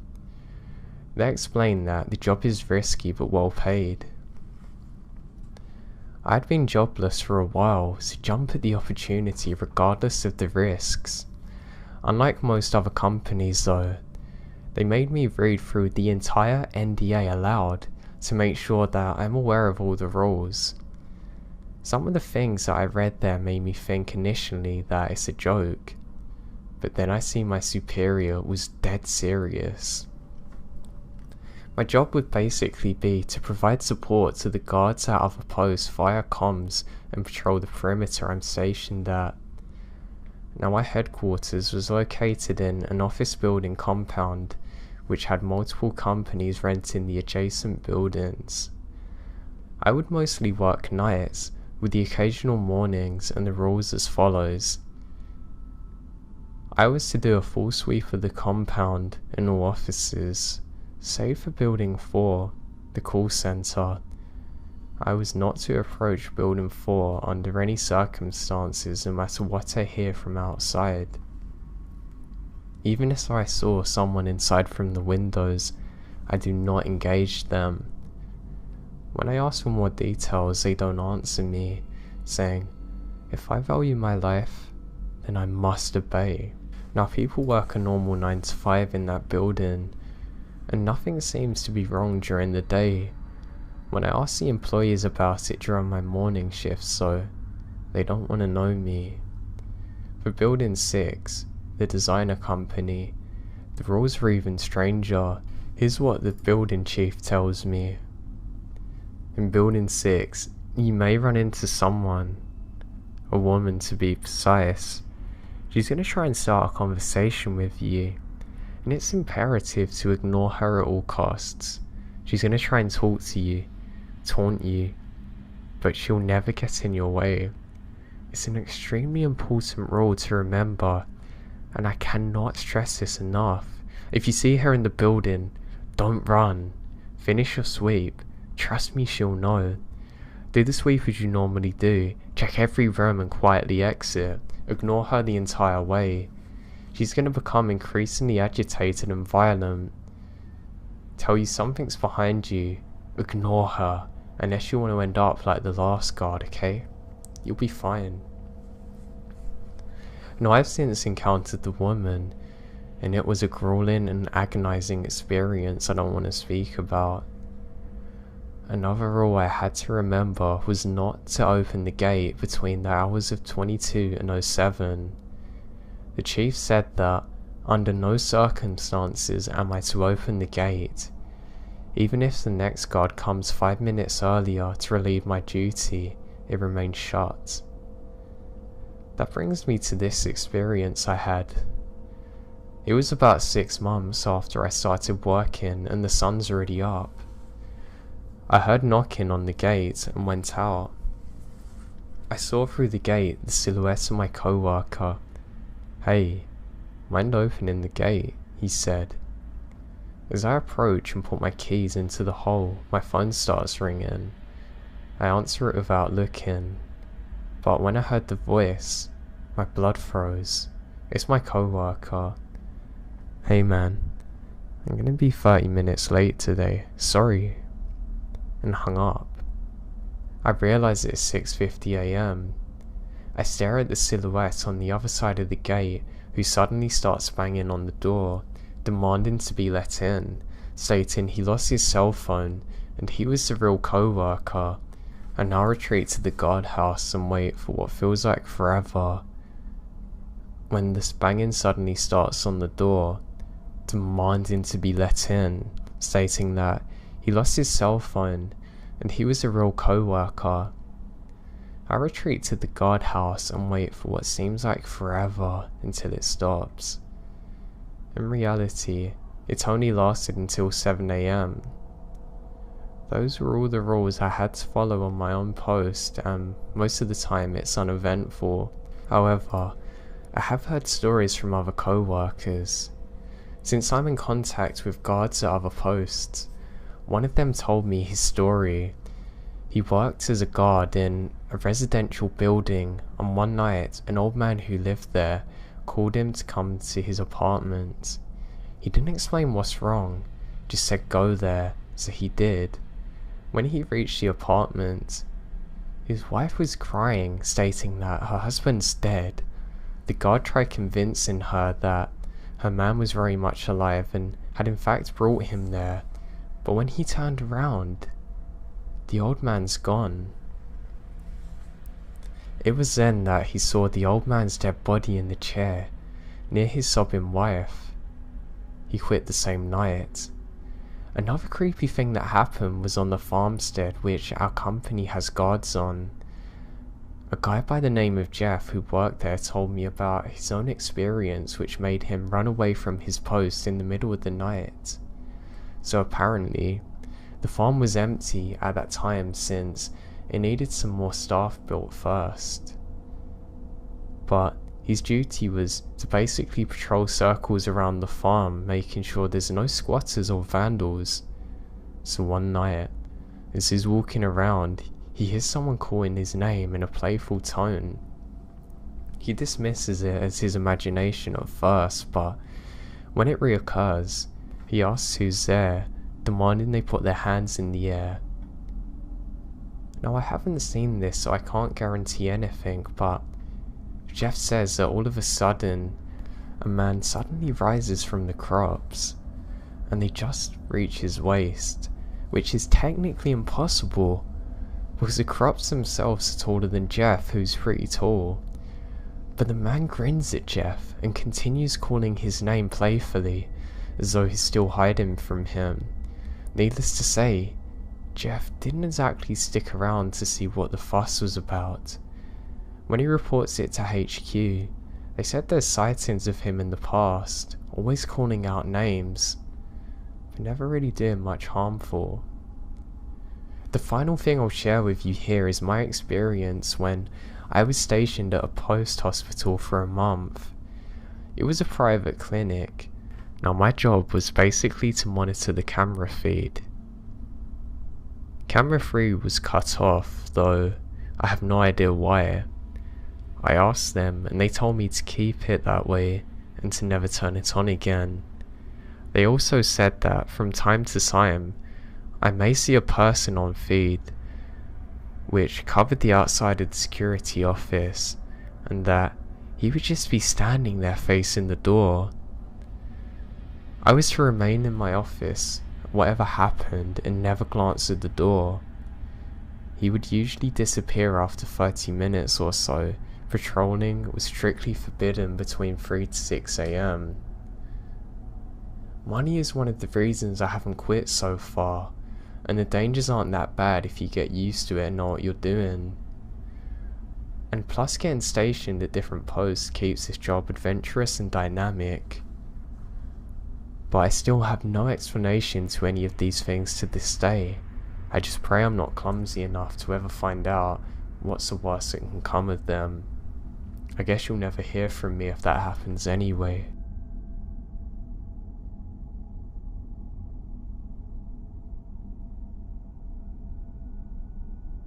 There's someone standing at the foot of my bed.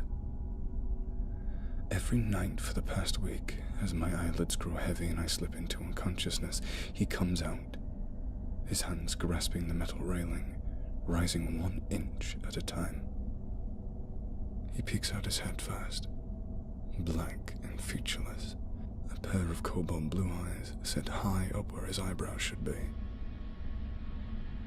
Then out comes his shoulders, and his chest, until he's fully upright. He looks like a store mannequin, sexless, starved. I know I'm sleeping, but my eyes are open and I see him. But I can't bring myself to talk to him or reach out to him. The gaunt man just stands there, his eyes transfixed to mine, his breathing shallow and ragged. On Monday, the gaunt man reached out a thin hand with long fingers and pulls back the sheets covering my legs. He drags his fingers across my heels or up the soles of my feet, leaving long trails of red that stain my sheets. It felt like a nightmare, the kind you can't wake yourself out of. Tuesday, I caught a glimpse of him in my bedroom mirror. His back was the same as his front. His cobalt blue eyes found mine in the dark room and just watched me as I slept. He dragged his fingers across my legs all the way down to my toenails, scratching them. There's always pain in the morning. There's blood on the sheets, scabs on my legs. He loves mirrors. I know this. He likes to look at himself. When he comes out from under the bed. Wednesday, he just stood and stared at his own reflection, as if he were in love with it. His front, though. His front stayed fixed at me. Thursday, his eyes moved, shifted across his face until they were at just the right place. When this was done, he crawled into the bed beneath the covers and lay beside me. The way he felt when my hand brushed his skin, it made me think of rotten shellfish in a freezer drawer. Friday morning he was gone. My feet were a bloody mess. Just trying to stand up felt like a dozen needles running through the soles of my feet. I saw him in the puddle I made on the floor. Don't ask me how I could tell, but he looked like he was smiling. I went to see a doctor about it, and he sent me to see a shrink. I've showered 3 times already, but I still smell like rotten shellfish. Friday night, he was leaning over me as I slept. He looks proper now, bit round in the waist, same as me. Saturday morning, I missed the appointment with the shrink. It's hard to type now that he's in my monitor's reflection. He's dragging his fingers across the back of my hands, up my arms, all the way to my shoulders. I can't see the letters that well for the blood. My eyes are all wrong. He's fading now, but from the creaking of the floorboards in the next room, I know he's in the bed. Don't ask me how I know this, but it's his bed now. He'll be in my rearview mirror. Come Monday, I'll be the one standing behind him as he looks at his reflection in the bathroom stalls. I look at my reflection. My eyes are cobalt blue.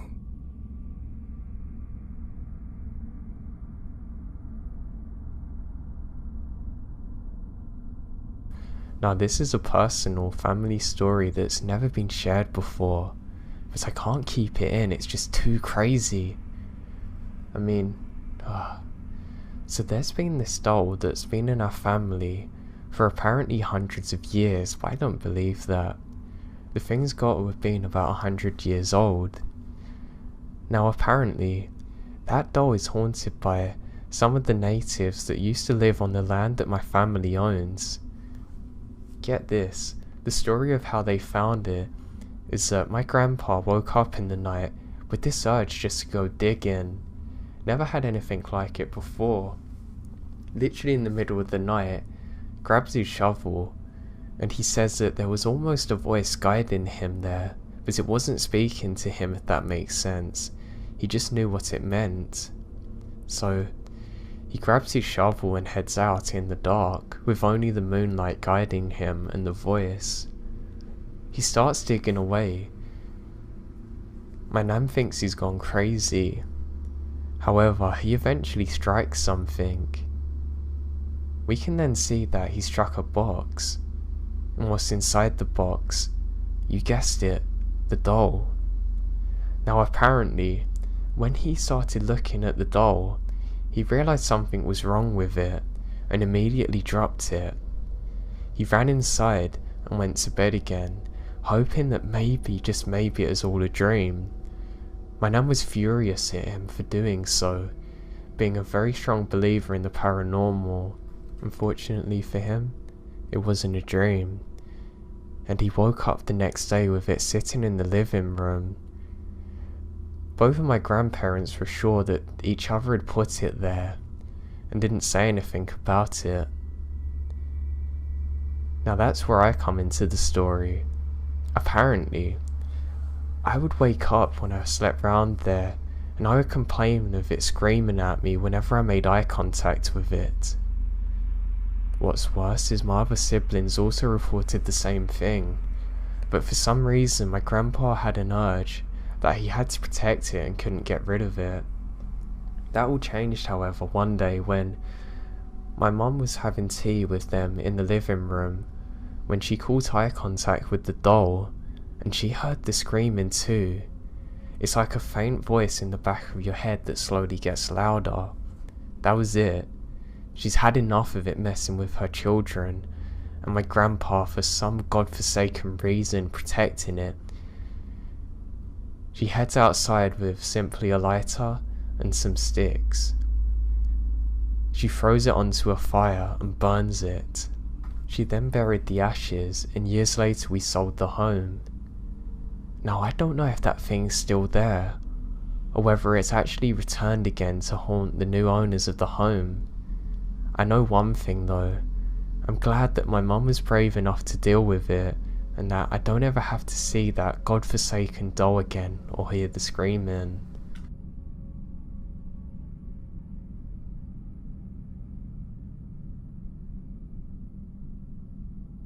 So by this point, everyone is in no doubt to be fully aware of the Area 51 memes and all the hubbub surrounding them. Apparently, over 1 million people are set to storm the perimeter on September 20th of this year. Should be interesting, but let's be honest for a second. I doubt it's gonna happen.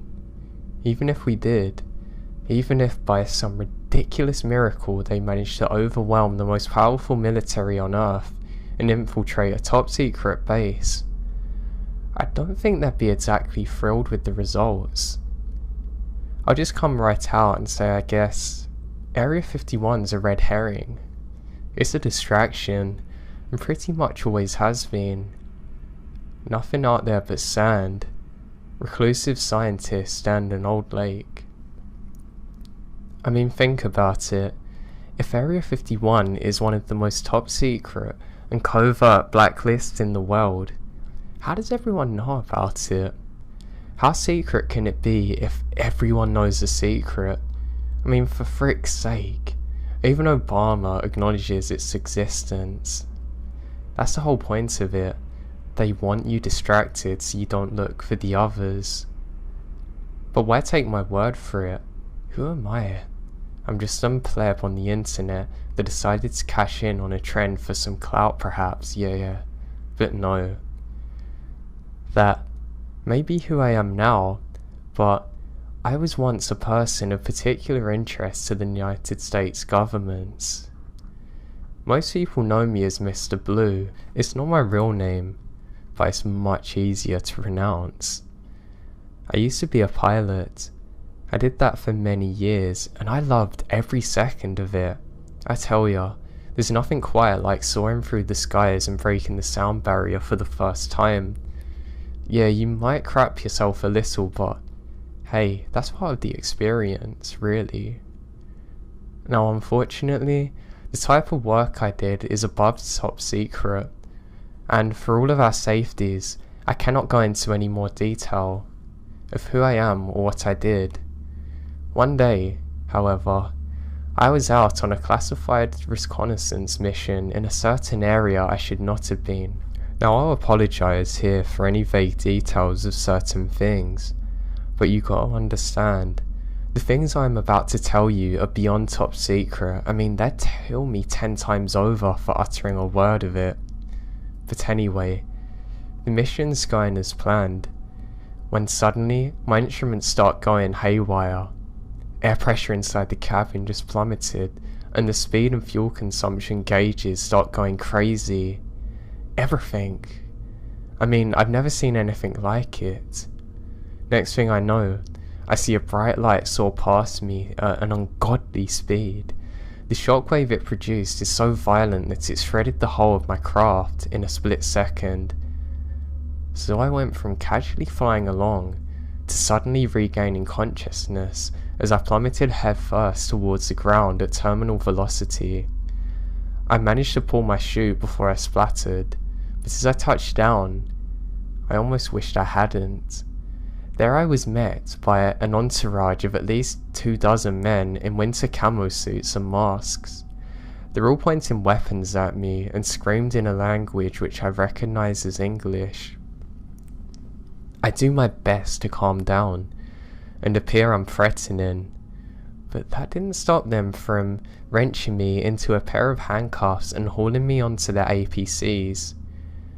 They began to drive away, and the real severity of the situation hit me. I was not going to be saved.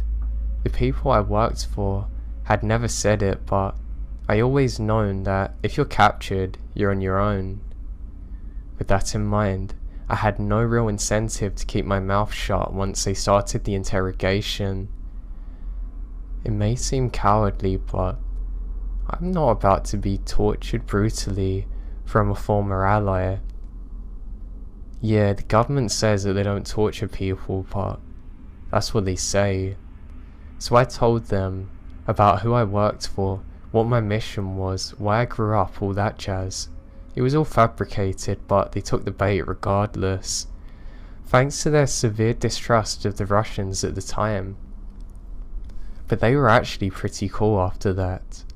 I mean, they wouldn't leave me in their custody alone, but it was better I was alive than dead for them. They then transported me away from my initial interrogation place into a secure facility nearby. I was blindfolded the whole time. I can now hear rumbling of multiple vehicles, sounds of doors sliding, and the distinct feeling of my stomach dropping. I could tell they've taken me somewhere deep underground. Soon after, I stepped off the elevator and they removed my blindfold. Their leader was a guy with a stern face, a thick black beard and eyes that looked etched onto concrete. He wore a black suit, with some symbol upon his heart pocket that I don't recognise. He stepped in front of everyone, outstretched his arms while staring at me.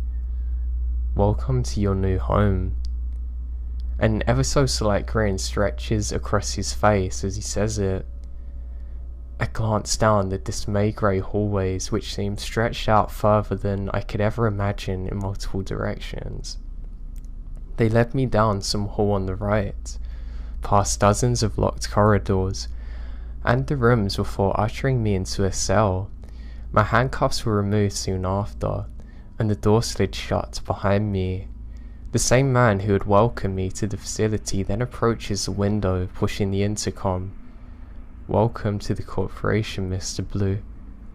I don't believe there's any reason why our time spent together should be unfriendly. I apologize for this, but you must realize that this is a necessary precaution we must take." And I nod at him. "Wonderful. We'll see you for dinner soon. If you require anything, just please notify one of the guards outside of your quarters." And with that, he and his little entourage turned and strolled down the hallway. That was my very first night in the facility, which I eventually came to know as FEZ. I don't think it's an official name, but I heard several personnel at the base refer to that by the acronym over the years. I still don't know what it was for. The best I can come up with is Fortified Experimental Zone. It makes the most sense. All things considered, at first it wasn't actually too bad. The staff are nice, the food is great, and there's plenty of things to see around the base. Now, they interviewed me probably 100 times after, and were especially interested in the craft I was piloting. The craft in question was one of our new technologies, but unfortunately it was blew to smithereens via the light. It took years of incarceration there, but eventually the staff came to trust me almost as much as they did their own comrades. We would laugh and joke with one another, and soon we might even be considered friends. I became especially close with one of the scientists named Kevin. Kevin was a smart, comical guy and had quite a lot of things explained to me. He and I would spend countless hours talking. He was my only glimpse into what was happening on the outside world. He'd bring in books and movies for us to enjoy together. He'd keep me updated on everything. And over the next 30 years, we'd develop a close friendship that I always treasure. I must have displayed some kind of intellectual potential, because they eventually started asking for my input on various curiosities stationed throughout the base. They only did it because I'd sworn to them complete loyalty that I'd never be allowed to leave the base anyway. The base itself is colossal. They always blindfolded me during transport via any location, but one time I caught a glimpse of the buttons in the elevator. There had to be at least 50 of them. I remember the first time they showed me one of the lockdown blocks. There were guard posts at every cell. I heard some very strange noises emanating around me as we transversed the halls. I thought for sure that they were about to show me some horrendous beast from the depths of hell, and prepared myself for the according howls of unseen things through the halls. Now, the lead scientist rolled back a two-way mirror, and my heart frozen with anticipation. In the cell block in front of us, there's nothing more than a human girl in a grey jumpsuit. She's maybe 5 years old or so, but nothing out of the ordinary. I told the doctor what's going on, and he raises his eyebrows before pressing a button, and I heard the sound of a gas seep into the room. A few tense seconds passed, when the girl suddenly shrieked a little. Her head tilted back, and I saw jagged, needle-like teeth emerge from her mouth. Her jet black eyes then lurched towards us, and she lunges at the window. She struck it hard and fell into the ground, snarling and hissing like some terrible beast. You ever seen anything like that? All I can do is shake my head. I've never seen anything like it before. They found her in the woods outside of Whitehorse with a freshly disemboweled man. She was eating him, and she appeared unaffected by the sub-zero temperatures. I suddenly feel like vomiting, but I said nothing. I only stared back at the unusually gruesome little girl. What the hell is she? Unfortunately, I was never told anything else about her. I doubt the personnel knew much anyways. They came to show me a lot of very strange things over the years. A giant brownish orange-haired primate that walked upright and seemed to respond to facial movements. A humanoid-shaped being that was only detectable via infrared cameras. A golden chest that would instantly kill anything that touched it, and a 10-foot tall creature wrapped in vines that emitted bouts of radiation and blended into the environment with perfect camo. There's a monstrous fish, at least 80 feet in length, frozen in nitrogen. Various apparent creatures that I'm guessing are the results of relentless genetic tempering. I've never seen anything like it. All of the monsteries housed there, and the secrets buried in their possession. They also asked for my advice on certain paradoxical phenomenon that had plagued them as well. They tell me that for decades there had been hundreds of unsolved cases of human disappearances that defied all explanations. Young children were found on cliff edges that they could not have reached, while old and frail people would be discovered dozens of miles away from where they started only hours later. Many not found though. I could almost see the fear from their eyes as they relay case after case of recordings and other things. And it was clear, although not said, that they have no idea what the cause is. Unfortunately, neither do I, as it was the first time I'd ever heard of the bizarre phenomenon. I told them honestly that I didn't believe my former allies were responsible, but I don't know if that made them feel worse or not. Throughout the years there, I had always found one particular thing weird.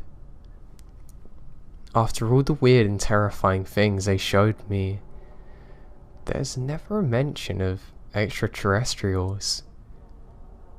That's why everyone thinks these black site facilities are there, but nobody mentioned it. That made me smile a bit when I thought about it, because they had no idea how close they were. The closest thing they had was this weird tentacle creature with a rigid set of teeth in its mouth, almost an eel, but possessed for weird eyes in a ring around its head. You'd think it'd live in the water, but it didn't. That was what threw me off about it. It slithered around the ground in a very swift and very unsettling motion. They said its DNA resembled nothing like anything they've ever seen before, much like RNA, hence the reason they believed. But we're not certain of where it come from. Kevin and I got talking back in his quarters one night as the rest of the crew retired for the evening. He shared with me a bit of his brandy, and we were content to chat as though we're friends late into the night. He tells me about himself and things that he's never mentioned before. He showed me his wife and his son that had been taken from him. Kevin admitted that his son died in a car crash years back, and his wife unfortunately died of cancer years later. It broke my heart to hear that, and I felt sorrow for him some 30 years later. Kevin was in his early 50s, but you'd never know it with the enthusiasm in his voice. It was during the conversation Kevin ended up mentioning something I find interesting. He told me that he believed that if an alien species existed, they're advanced enough to traverse a galactic canopy and reach Earth. Then obviously they're going to be quite intelligent also. He said he didn't believe in any of the Hollywood depictions of doomsday where aliens come to destroy us. He thought they'd be more subtle than that. Think about it. You find some intelligent creatures which present almost no threat to you, and the first thing you're going to do is try and kill it? That'd be a waste, no. And no species that fancies themselves as an advanced being would be so brash. At least I hope they wouldn't. He chuckled slightly and shot me a knowing look mixed with a unique intrigue that glistened in his grey eyes. Even if they thought we were destroying our own planet or something, why do they care? They're trillions of miles away, and there's trillions of other planets in our Milky Way alone. They could pick off any one of them if they wanted resources. I chuckled to myself, almost foreseeing where the conversation's heading. It's not the planets they're after, I replied. Kevin snapped and pointed his finger at me and his face lights up, Exactly. They'd want to study us, learn about us, how we do other things. Kevin's hand moves erratically now. They'd probably learn about us, then we'd learn more about ourselves too. I mean, granted, they'd have to be more intelligent. They could learn up close, understand how we work. No need for bloodshed when they could simply, inconspicuously integrate into human culture. They have no doubt mastered the art of altering their biology to disguise themselves. I mean, that's nothing when compared to the tech they use here, you know. He paused from his entranced monologue and wiped off the stream from his glasses. I just sit back, intent to let him continue. As I found it fascinating that he could know so much. Aliens, they're not warlords. They're poets, architects, authors, musicians, beings that wish to create. It is the ultimate calling from the entity so powerful. Kevin took a deep breath and revealed his own explanation. His speech had turned a bit slurred. His eyes are somewhat lazily floating. He then met his eyes in a look that I'd never seen him give before. It was as though he seemed to have lost all sense of formality and ready to propose a question which he had long wanted to ask. "You're not really from Russia, are you?" The sudden accusation caught me off guard. I don't know what to say. You had everyone fooled. I mean, I was too for the longest time. You had a suitable backstory, authentic accent, and the alias you gave us checked out. He paused and clasped his hands in front of him. You look so authentic too, but there was one thing you missed. One thing you can't fake. That night your craft was shot down. What were you doing here, Kevin? And I maintained a prolonged lock of eye contact before I finally responded. Well, reconnaissance. And for the first time in decades, I dropped the Russian accent. It was clear that there was no longer any reason to lie to my friend. And what did you see, Kevin? Staring into my eyes. Beauty, poetry, creatures like us. Kevin just stared at me for the longest time, as though he was there weighing my soul in his mind. I wondered what he planned. Eventually he smiled and rose to make his way to the cell door. He reached into his coat pocket and withdrew a black steel pistol with a long snout. "Mr. Blue, do you want to go home?" I nodded after pausing for a moment. "I hope your allies can forgive us." Without another word, he flashed his security badge on the locks on the doorway. He mentioned for me to rise and follow, so I do. Kevin glanced back and forth down the hallway, but due to the late hour, no one's around. He and I sprinted down the corridor and onwards to one of the security booths. He flashes his badge as I hid out of sight. He entered his room and I heard noises, like a brief scuffle before two bright flashes ended it. Kevin now re-emerges with wild eyes, beckoning to me to follow. He and I dash down the hallway and reach a massive mineshaft elevator soon after. Now finally, for the first time, I enter without a blindfold. Kevin punches in the security code and powers it up. Security system will be down for a good half hour, but automated distress beacons have already been activated, and that gives us about 8 minutes. Kevin drops the clip from his pistol, popping in a fresh one. I see speckles of blood on his eyes. He's in a frenzy state. "Here, take this." He reaches out his hand and held something which I haven't seen in decades. The old radio from my craft. I took it. We meet eyes at the door to the elevator. It was back to running after that, But after a few minutes of it, we reached an underground parking facility. Kevin unlocks a nearby vehicle, and the two of us hopped in as he fires it up. The engine roars to life. Kevin and I accelerate through. A moment later, we exit the facility. God. And I see my first vision of the night sky in over 4 decades. There were men stationed at the perimeter gates attempting to stop us, but he don't even flinch. He crashes right through the fence on the perimeter, causing multiple lights to activate in our wake. I hear sirens now and the silhouettes of people dashing. There's a suit in the back, put it on. I do so, without question, and fit in the snug polyester garment.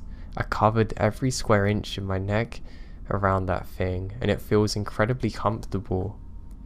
There's a dial on your right side. You can use it to mask your body heat. They're gonna be after you. He tossed a map into my lap and continued barking instructions. You can contact your friends on that radio, right? His eyes flashed to me as he slid onto the main road and away from the compound. Yeah, Kevin nodded. Make your way north. They won't be expecting that. There's a river up there about 30 miles away from the forest. Once you find it, head east until you find a small town. Ask the guy at the post office for Mr. Wyatt. He's a friend of mine who's agreed to help you. He'll take it from there. I tried to digest the flow of information as best as I can to remain confident. It had all happened so suddenly. I stashed you some MREs in that bag. Should last you a good couple of weeks. Kevin then swerved around the corner to reorientate us onto a new dark road. I have an influx of adrenaline. A sudden thought occurred to me. What's gonna happen to you though? Kevin didn't seem to want to acknowledge the question. Forget about it. Just get back to your own people, okay? Behind us is a flurry of lights, suddenly ascending into the night sky. The whirly sound of rotary blades is all I can hear. Ah. I had hoped that I could get you a bit further than this. He suddenly slams on the brakes. My head lurches forward and the car spun back and forth along an icy road. Here, take this too. Handing over the long-barreled pistol. I hesitantly take it. Then our eyes meet for one final time. This is where we say goodbye, Mr. Blue. Why? Why are you doing this for me? Kevin lets out a sigh, staying silent for a moment, and only when the sounds of approaching engines grew louder, he says, You don't belong here. You don't belong in a cage. I don't know where you come from, but I want you to see your loved ones again. I know I can't. His eyes begin to water as he jolted his neck before looking at me one final time. I hope you don't think of us as captors or kidnappers. I hope you see us as you see yourself. I hope you can just understand. A single tear then rolled down his cheeks, and I put my hand on his shoulder. I always have, and I always will. Thank you, Kevin. I held out my hand, and he grabbed it tight as we shared one final moment before I venture into the blizzard. The journey from then on was long and arduous, with me spending weeks trudging through snow and frozen forests. Hounds, men, machines pursue me for days, but somehow I elude them. The terrain is truly brutal, unrelenting, but eventually I managed to find the river which Kevin has mentioned to me. By this point, all of my pursuers had long gone silent, and I followed the river and found the town, and soon after, the man known as Mr. Wyatt. He was a kind man, gladly invited me into his house to avoid the agents. It is there that I've been ever since, awaiting Ali's arrival. They were stunned to hear me again, but not as stunned as I was to find out the radio still works. They weren't entirely sure, whether they could trust me anymore. But I didn't give them a choice. I threatened to go public and expose them to the world, and they finally agree, but mention it's months before they can reach me. I expect as much, and thankfully Mr. White allowed me to stay with him and wait for their arrival. I found out soon that my dear friend Kevin, to whom I owe my life and freedom, has been found deceased. The authorities ruled it a suicide, gunshot wounds around the back of the head, but obviously I had my doubts. It truly broke me to learn about one of my true friend's demises, but I knew it was what he expected. I like to think that this is why he chose to do it, and furthermore, it is the reason I'm posting here now. Kevin's legacy deserves to live on, and this is the only way I know how to do it. And with that, we have come full circle to this message you're reading right now to address the original topic. Area 51 is indeed a reuse. Kevin had a lot of power in his previous role and told me about all the operations. The real prize is FEZ, my former prison, somewhere in Alaska, buried beneath mountains of snow. Kevin was a smart, brilliant man. If you've ever managed to make it this far, then I'd like you to think that you're someone like him, brave, curious, with an almost innate sense of wonder that cannot be satisfied. It is my hope that Kevin's ideas will live on through you. My allies would never approve of the message, but that's not the point. The truth is something that all sentient beings should be allowed to perceive, despite how unpleasant it may be. It was Kevin's belief that the beings he knows as aliens are already there, that instead of murdering humans, as is often portrayed in stories, they would blend in, take keen interest in human culture and society, write books and poetry in the hopes of connecting to something truly extraordinary. If Kevin is right, then maybe one day you even stumble upon such a story yourself. Maybe you'll think that it's nothing more than a work of fiction either. Maybe the author said theoretical story would seem like nothing more than your run-of-the-mill internet user. He probably wouldn't come right out and say it, because that would be entirely too corny. He would probably just leave you the pieces and hope you can put them together. Maybe you are truly like Kevin, drawn to mystery and prepared to entertain the fantastic.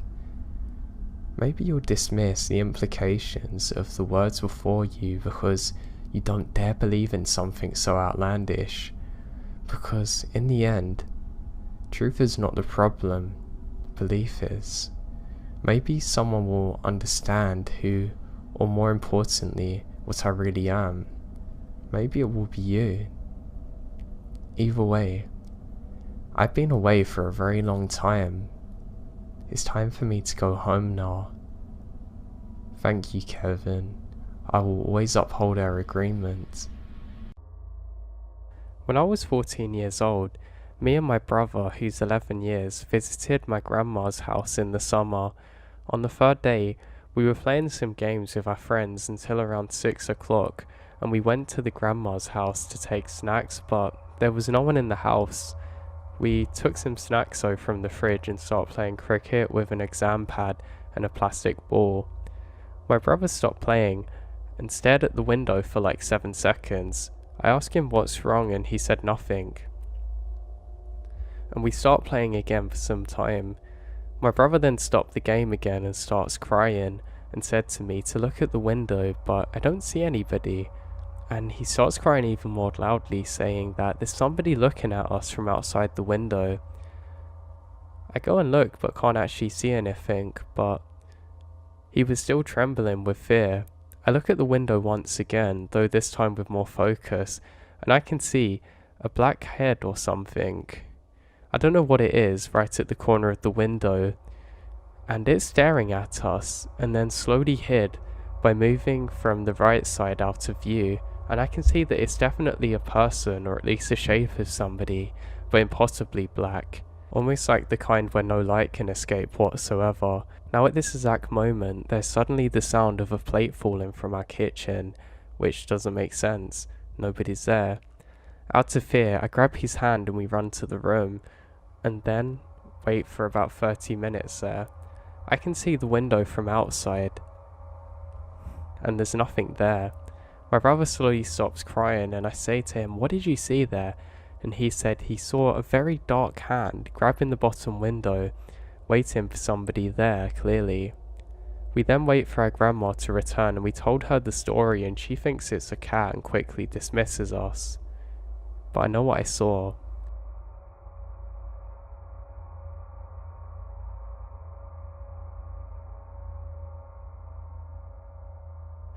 Now, my husband and I were camping in the Badlands National Park one October a few years ago. The entire park was nearly abandoned since peak camping season had ended, but we were fine with that. It felt secluded and exciting to us. Now, if you haven't been there, Google a picture and you'll see it's breathtaking.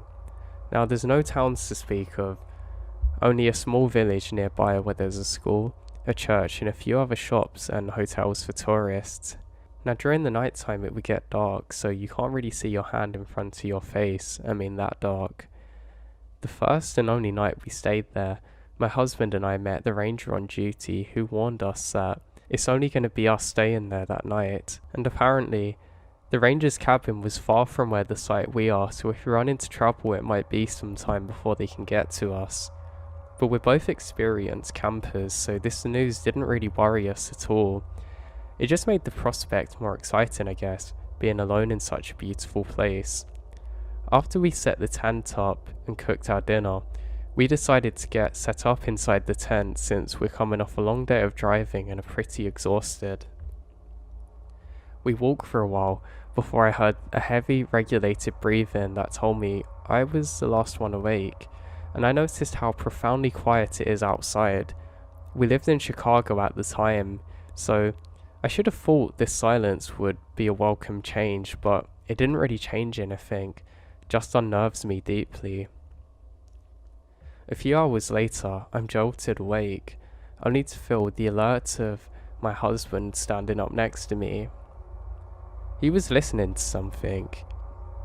Almost immediately I heard what must have awoken me, the frenzied beating of like 100 drums. We held our breath as we listened for what felt like hours, but it never wavered, never lessened. In fact, it got louder and louder. Eventually we both laid down and tried to fall asleep, but neither of us could.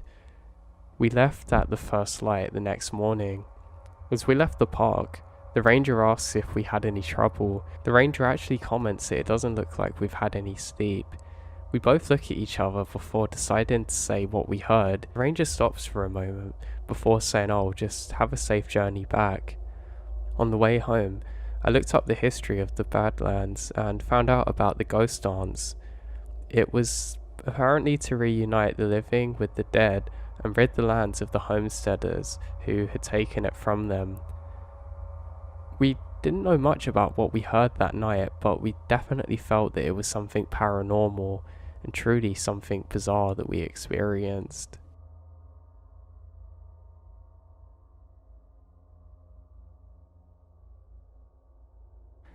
Now this happened a few months ago and has been bugging me.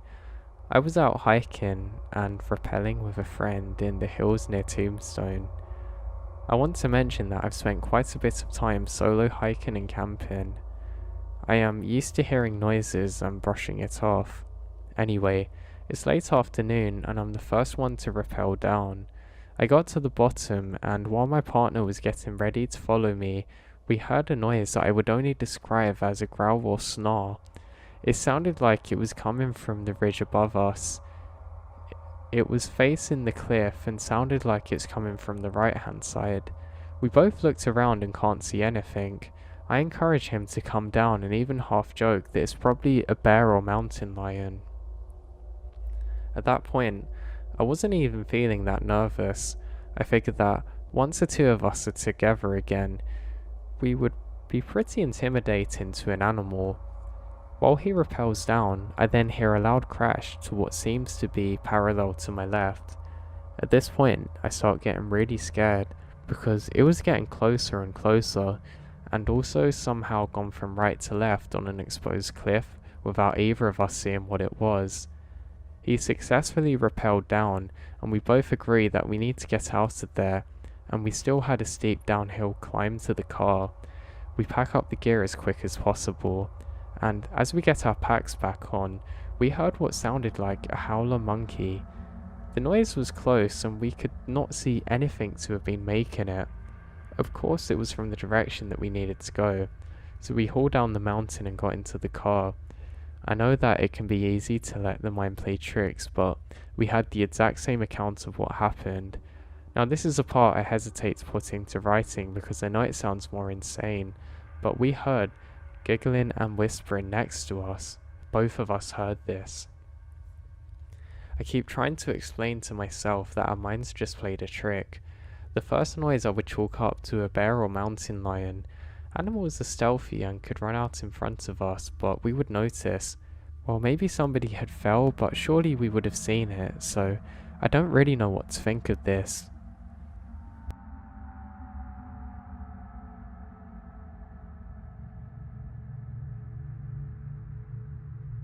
Okay, so I live on the west coast of BC in Canada, about midway up the coast. So I was driving my girlfriend back to her grandma's house 2 towns over from mine, about a 2.5 hour drive on the highways. I had driven her home and spent most of the day visiting her. This town she's from is right on the coast. It's a port city. Not super important, but I want to point out that I spent the day there and now was getting ready to drive back home. About 25 to 30 minutes into the drive, I'm on the highway that runs parallel to the mouth of the river on one side, and the CN tracks are on the other, so it goes to my left, and then the road that I'm on. And it's kind of like a mini channel where the river ends. So I'm driving, and it's getting dark, but I'm not so tired or drowsy at all. There's a few rest stops along the way on the right, on the riverbank. I need to urinate, so I start slowing down at the first sight of one, and something scurries across the road. And that's almost all that happened. It was 4-legged, and at least from what I saw, like a bear, somehow a bit different. It was black, like black, like unnaturally. No texture or anything, just void of light or colour. And it ran out of the bush, over the rails, and I was going slow enough that the wind and noisy highway was gone and I heard it. It sounded like a metal tapping as it ran over the ballast and rail. Then, almost like the sound of if you took a rod or rebar and stabbed it into the ground, then metal again as it ran in front of me. Its body was shaped like how people described a UFO, almost a flat disc shape, like an overstretched oval thing. Now it had no features, no eyes, no face, no mouth, that I could see at least. It ran across the road, limbs stretched out as it ran. Then it ran into the rest area, over the bank, and I'm guessing to the river. I kept driving, and I didn't urinate until 2 hours later after getting home. I tried to search up this thing online, but I've never had any luck. If anybody could help me, I'd appreciate it. And this thing was big, honestly. It was kind of like the size of a VW Beetle, big and fast. Now my girlfriend says that it may have been a ghost or skinwalker, but I've never heard of any of these around here. Maybe a Wendigo, but I'm not too sure. Now, as far as I can find, the most reasonable answer is that it's either a cryptid or something of that nature that hasn't been documented before, or maybe even an alien drone type thing. I'm pretty skeptical about it, but I really don't know what this could have possibly been.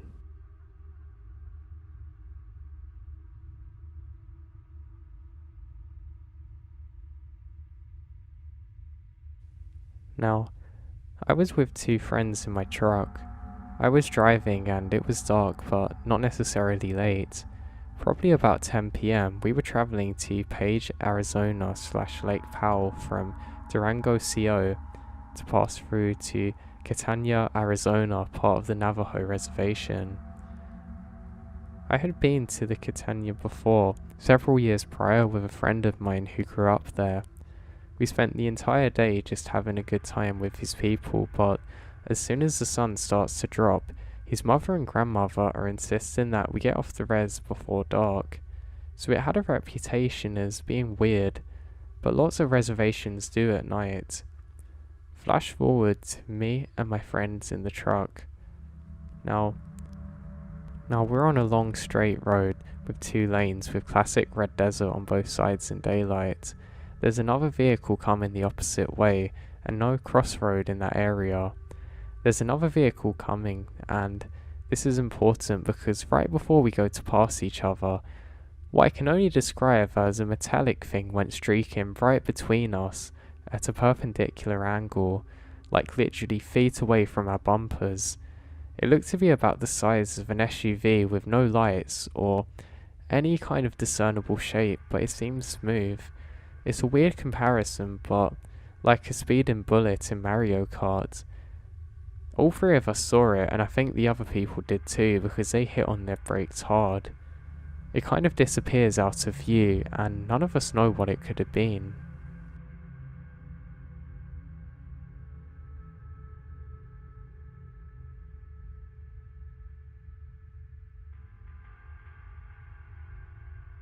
I work part-time as a park ranger, meaning that I'm called out whenever they need me, and sometimes I'll just back up the main force.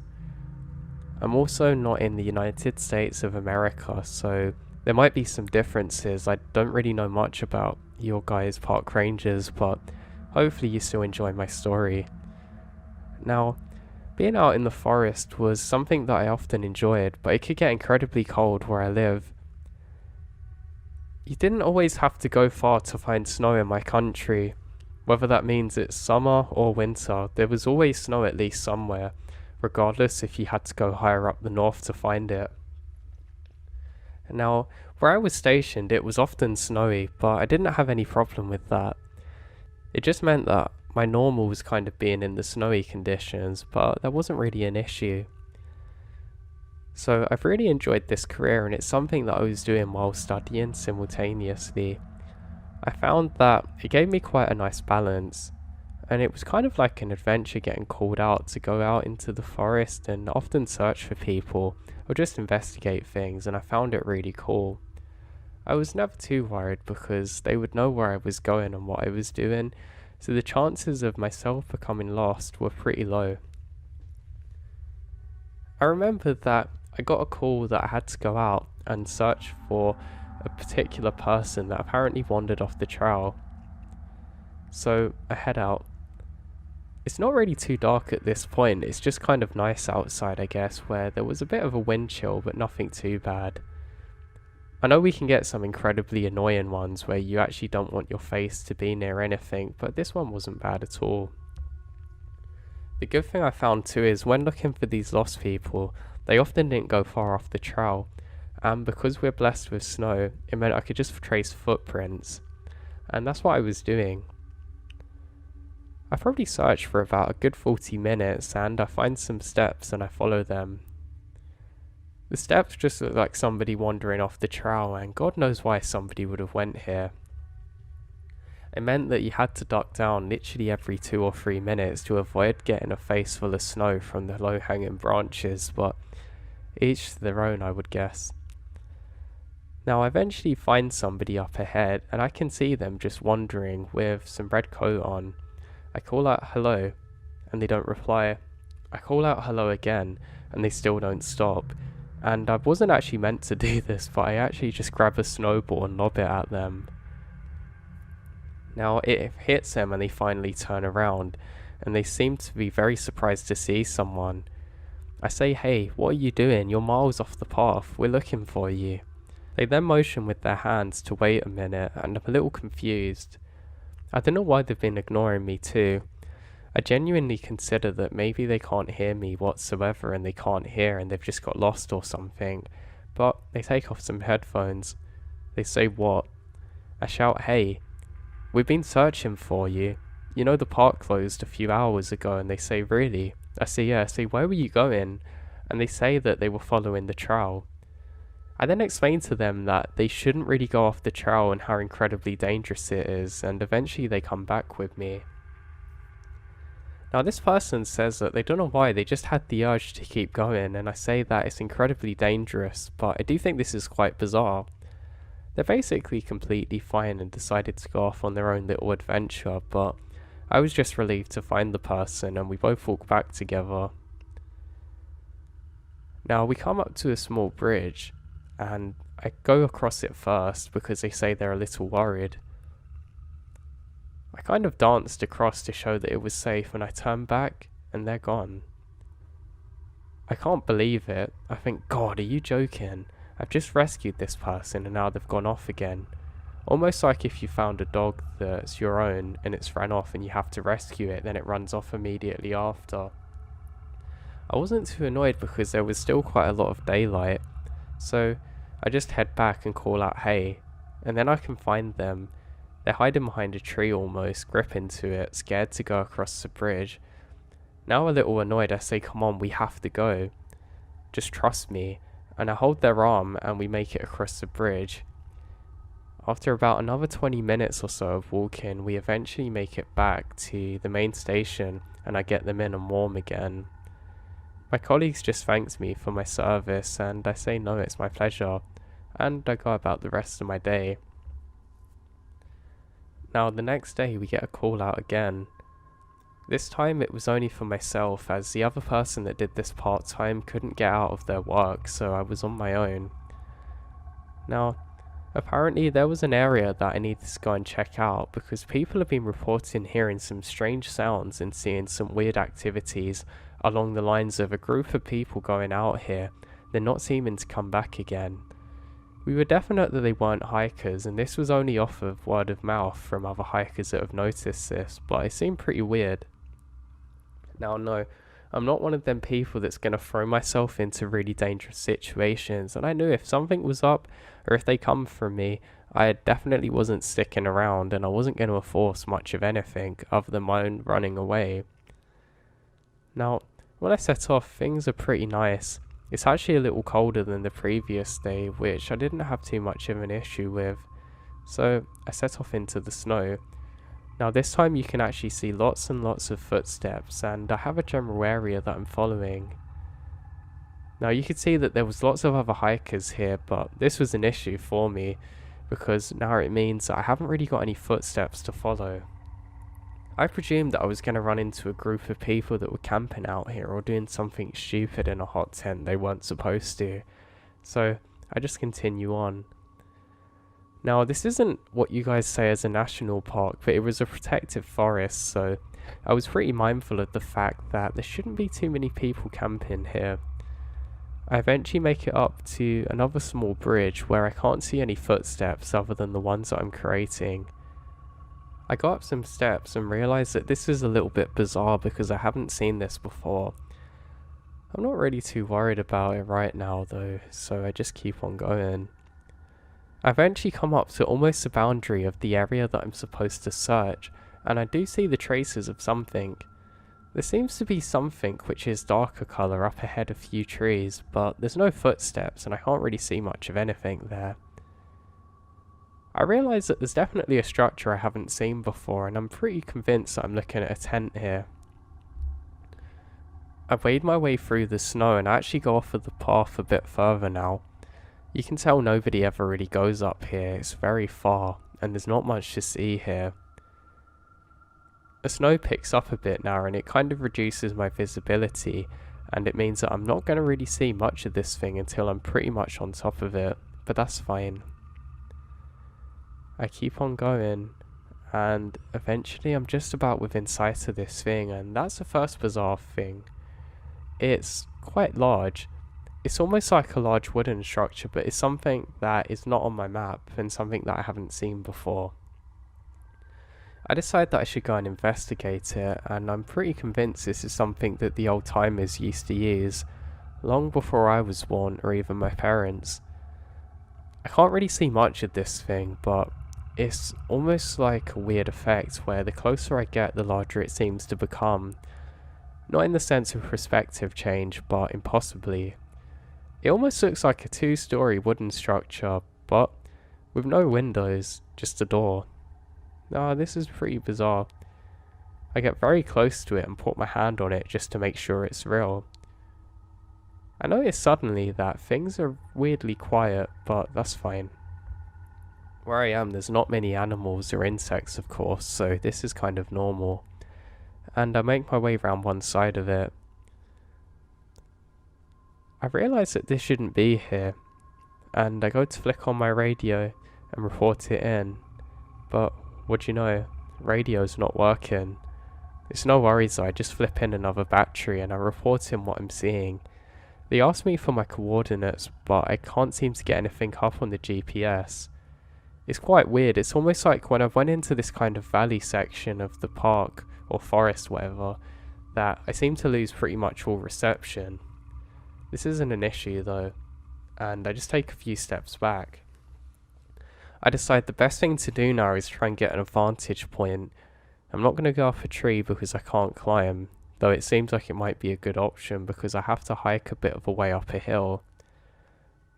I'm not sure whether there's more of these things, and it is a really entirely bizarre new experience for me, so I start to make my way up the hill.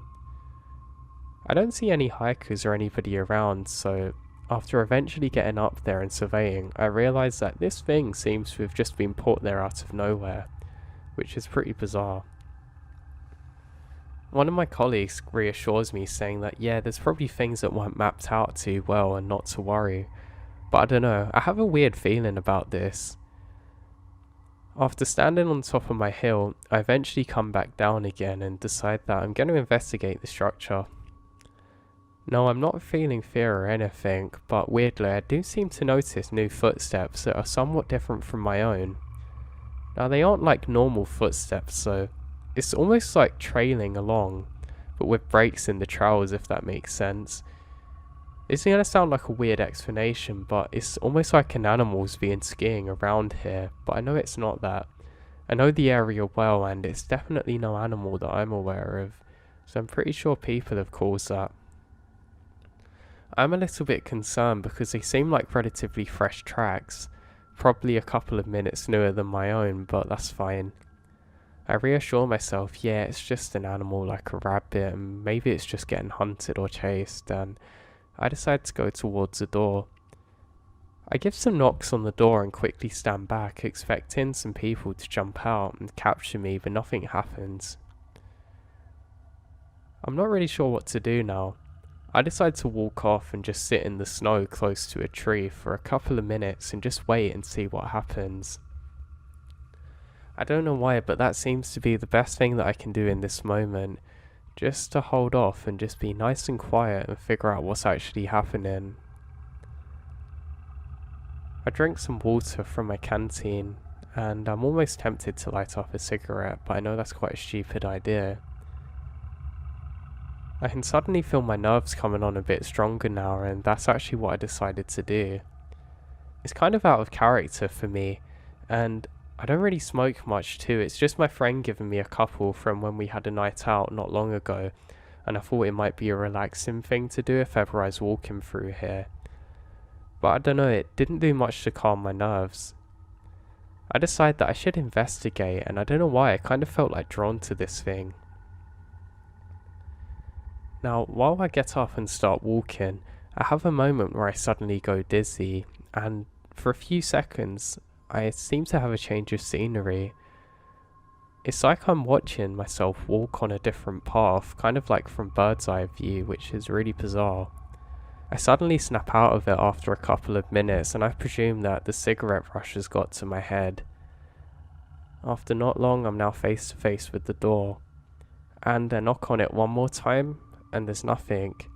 The door also doesn't have windows, which is odd, but I have a little headlamp thing I can tie onto my beanie, and I do that. I put the light on, and I opened the door. Weirdly, it wasn't locked, which I think is pretty bizarre, but when I opened this place, there are some lights on. I don't actually need the headlamp, but it's bizarre, it's very barren. It's almost like a very large room with not much in the middle other than a table and a phone. I call out hello again and I don't hear anybody. I think maybe this is an old station and I'm not actually that worried, realising it's our own thing. I stand in here for a couple of minutes just trying to take it all in, and there's a strange smell. It almost smells like meat that's gone off for a day or two, but not exactly the same, and kind of just like really old wood. Now, my ears start ringing. I jump as I realise that the phone's ringing. I also notice that the phone seems very old. It's one of those that you have to kind of wind and dial up, but I've never really seen one in person before, and I think this is pretty odd. Not knowing what to do, I just stand there and wait for it to stop ringing. It doesn't. It goes on for a good 2 or 3 minutes, and I decide that, well, I should probably answer it, thinking maybe it is one of our stations and they've seen me go in here. I go and answer the phone and say hello. There's no reply, and nobody says anything for a good couple of seconds, and then I slowly hear a voice saying, "I know what you're doing. Run." I then say hello. "No, this is one of the workers on duty. What are you talking about?" And the line goes down. Realising that something's definitely off now, I put the phone down and my vision goes a bit blurry. I realise now that my hands are shaking, and I slowly turn around and walk out of that thing. I then start walking back the way that I've come, almost frozen in fear of what's just happened. I walk up to the hill where I was before, and I lay down now. I put my hands on my head and I just lay there for a couple of moments. That's when I hear voices. Now, they weren't too close to where I was, but I can definitely hear people talking. It sounds like a group of people somewhere much further away from where I am. And with that, I slowly get up. I look in all possible directions, but I can't see anyone. I do realise that I need to get out of here now, and I start walking very quickly through the snow, uphill. I make my way downhill and eventually back onto another path that we use just for staff members now. I quickly get onto the radio, finally get my senses back, and I very quietly say what's happened and that something's definitely off. They keep asking me for my position, but because of my fear and my handshake, and I'm really struggling to operate the GPS, and I'm really struggling to get a signal at that. I can kind of get 1 bar, but nothing's actually registering correctly, so I realise that I'm going to have to hike most of the way back now. Thankfully, they offered to stay on the line with me and reassure me that things are going to be fine and not to worry, that it's probably just an old cabin that we used to use and forgot about. But I keep telling them who spoke to me on the phone, and they're saying nobody. Why would we call you on a telephone when we've actually got radios? And that's when I realised something was seriously off about this situation. Now, I eventually make it back to civilization and where my ranger buddies are, and I hug them. They take me inside and get me warmed up. I then report everything that happened and tell them that I want to report this to the police and that something's way off. Now, they didn't take it too seriously at first, then they just said, "Oh, you've probably just gone out too far and got slow blindness and just imagined it." But I tell them I know what I saw, and I know my radio wasn't working correctly, and my GPS at one point. Eventually they do call out the police and they come, and I have to go to the station with them and report what I've seen.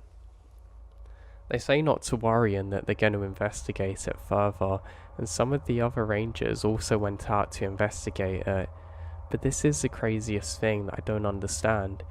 Nobody could ever find that thing. Apparently they went to the exact area where that I saw this, and all they could see is a clearing, and weirdly, parts of snow that had nothing there, exactly where a building should have been, but no building. They actually accused me of clearing it to make up my own story to try and get attention, of which actually made me really angry. But I just can't understand that. They found nothing, not a trace of the building that I saw, or any signs of people. Only my own footsteps leading up to the area that was still in the snow, then coming back another way. I didn't know what to think of the whole experience. I still don't now. I just hope that by sharing my story, I somehow get some kind of therapy from this and kind of closure, but I still don't know what to make of it. I don't know who spoke to me on that phone that day or why, and I don't think I want to.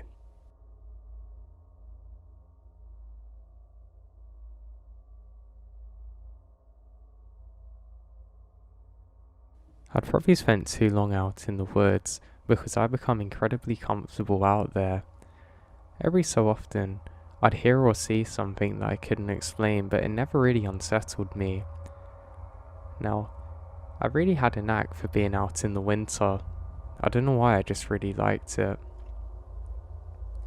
There was something about being out and the added silence that really was something I found peaceful. What made it all the better was the fact that I had a beautiful house that my family owned that was surrounded by miles and miles of forests. Now this house was quite some ways up a hill, and it was somewhere that I loved going to. It wasn't necessarily modern, and you actually had to use a stove fire, I think that's what you call it, to stay warm. We'd even use candles sometimes to stay warm up there. Now, I remembered when I was a bit younger something weird that happened. Now, I'm gonna have to tell you this from my dad's perspective because I don't really remember it clear enough, but this is what my dad said happened.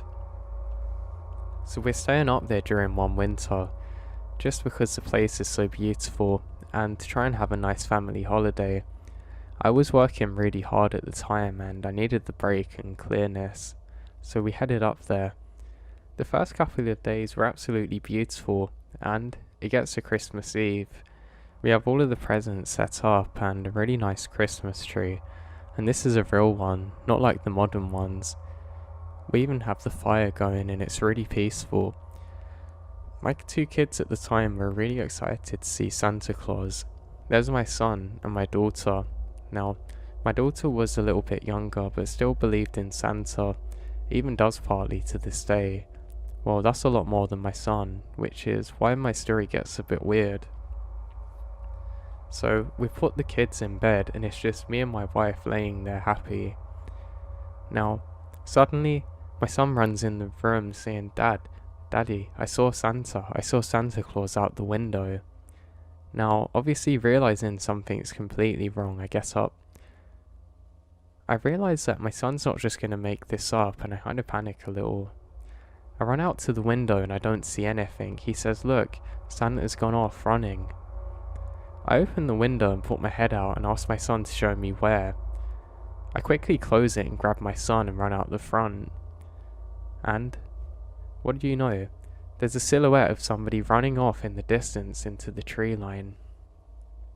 I scream out, hey, but they don't respond. They seem absolutely panicked and maybe injured. They were running a little weird. From what I can make out, they're very old and have quite a long beard, and there's not much else I can see.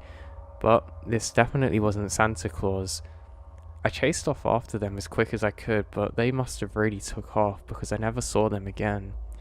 I wasn't stupid enough to get lost in the woods trying to track this person down, but I realised something's really off. I eventually go back to my worried wife and son and I tell them not to worry about anything. I then say, oh, Santa's come too early, almost like a joke trying to get my son to calm down, but it actually works. The daughter was also a bit upset but much happier after realising this. In their minds, I just chased off Santa and I was a monster, but in my own, I knew what happened.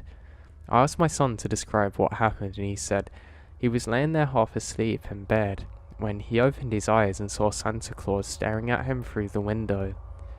I said how long was he there, and he said he doesn't know, but it must have been a while because he felt like somebody was there for quite some time.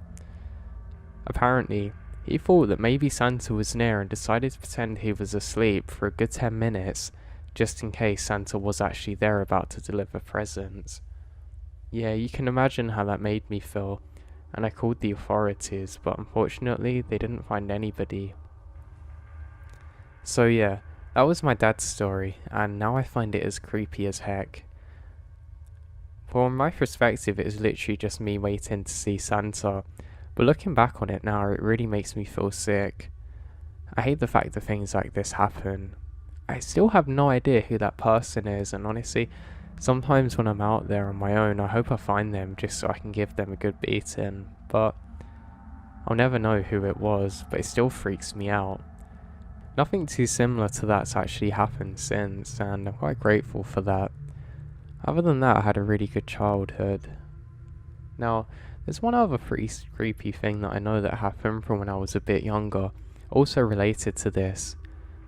Now, I had a friend who I'll just call Jack for the sake of this, who was my best friend at the time. Near Jack's house, and not too far from the house that we had, there was a really nice wooded area.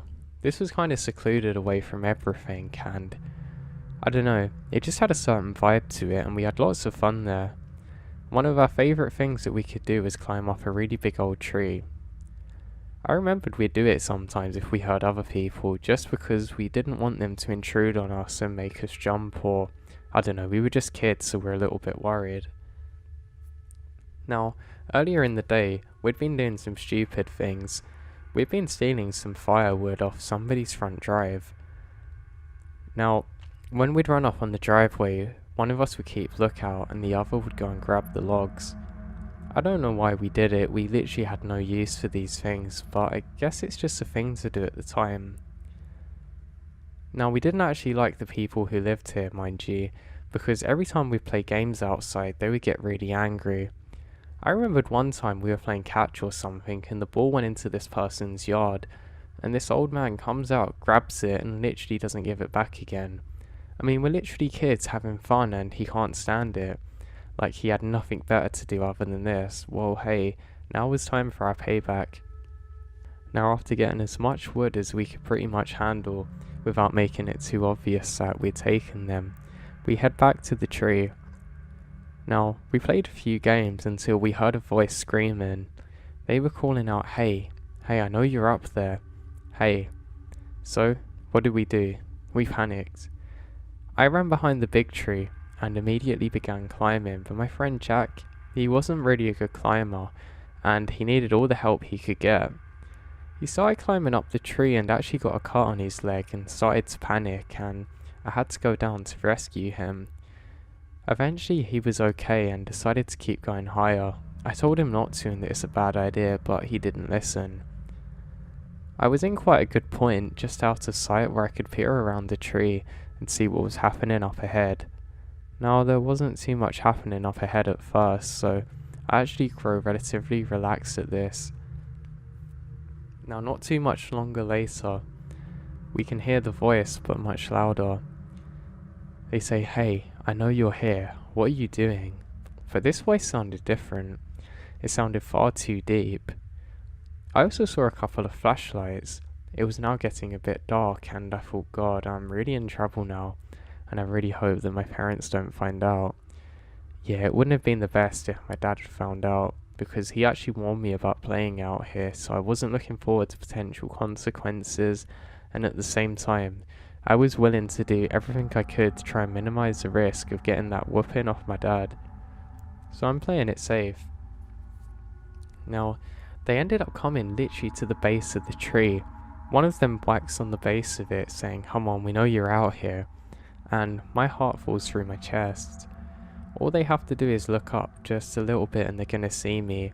And I can now see that it's a group of angry adults. Until eventually they make their way. Now, we stayed up this tree for God knows how long, and I didn't make any communication with my friend. I knew it was a bad idea because it's going to be obvious that we're talking, and I didn't know if these people were waiting for us. I was 100% certain it was the people annoyed about us taking their wood. Also, when they left, I could see them carrying things which I'm pretty certain was a firewood, but I thought, well, at least I avoided my dad. But the problem is now that it's growing very late, and I'm gonna get in much more trouble if I'm not home in time. I knew the best bet now was to say that I was gonna stay at my friend Jack's house. Now this is something I've done a few times before and that I actually really enjoyed during sleepovers, but today I didn't really want to have to do that if I didn't have to, but it was looking that way. Now eventually I say, Jack, and I don't hear a reply, so I realise that something's off now. I say, Jack, come on, where are you? And I look up the tree, and I realise that he's gone. Thinking, how could this guy have possibly gone further? I start climbing higher and higher, until I realise that he's not there. I think, God, did he get captured? In my mind, this is the last I'm ever going to see of my friend, and I actually feel a little bit scared, and this is the first true panic set in. I eventually make my way down, and I actually hurt myself getting off the tree. I didn't judge the fall very well, and my God, I don't know how I didn't break my legs. I was quite frustrated at myself for losing my friend, and I knew I had to look for him. Now, I sat down, and it's very dark. I take one step and I hear a loud sound, which immediately I realise is a frog, and I calm down a bit. I realise just how jumpy I am now, and how unsettling everything's making me. It was getting a little bit cold too, and I wasn't really dressed too well for the weather. Now I start making my way in a new direction that I haven't been before. This is through the very high grass. Now, I make it quite a long way along here saying, Jack, where are you? Jack, I need you now.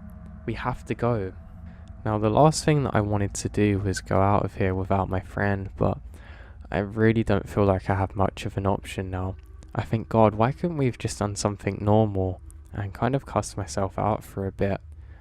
I continue walking, wading further and further through this tall grassy stuff until eventually I hear someone whistle. I drop down really quickly and turn back to see what it is. Now, initially I see somebody waving, but because of the fear, I can't really see clear and it takes a second for my eyes to adjust. Then I realise it's Jack. In the tree, he says, hey, it's clear. I say, Jack, for God's sake, how did you go up there? I was just there. And he said, hey, look, I come down, just come back quick. Don't move another inch forward. And I don't. I then start coming back the way that I went, and I realise that it's quite soggy ground around here. Now, I didn't realise how much ground I'd covered because it takes me quite a long time to end up catching up with my friend again. He says, hey, come here, no seriously, and I kind of think that I'm in danger again, so I start up the tree. I eventually make it to where my friend is, and I say, where did you go? And he says that he couldn't hear from me, and he was worried that they had done something and couldn't spot me where I was, so he climbed down as quietly as he could and searched the area, then come back again.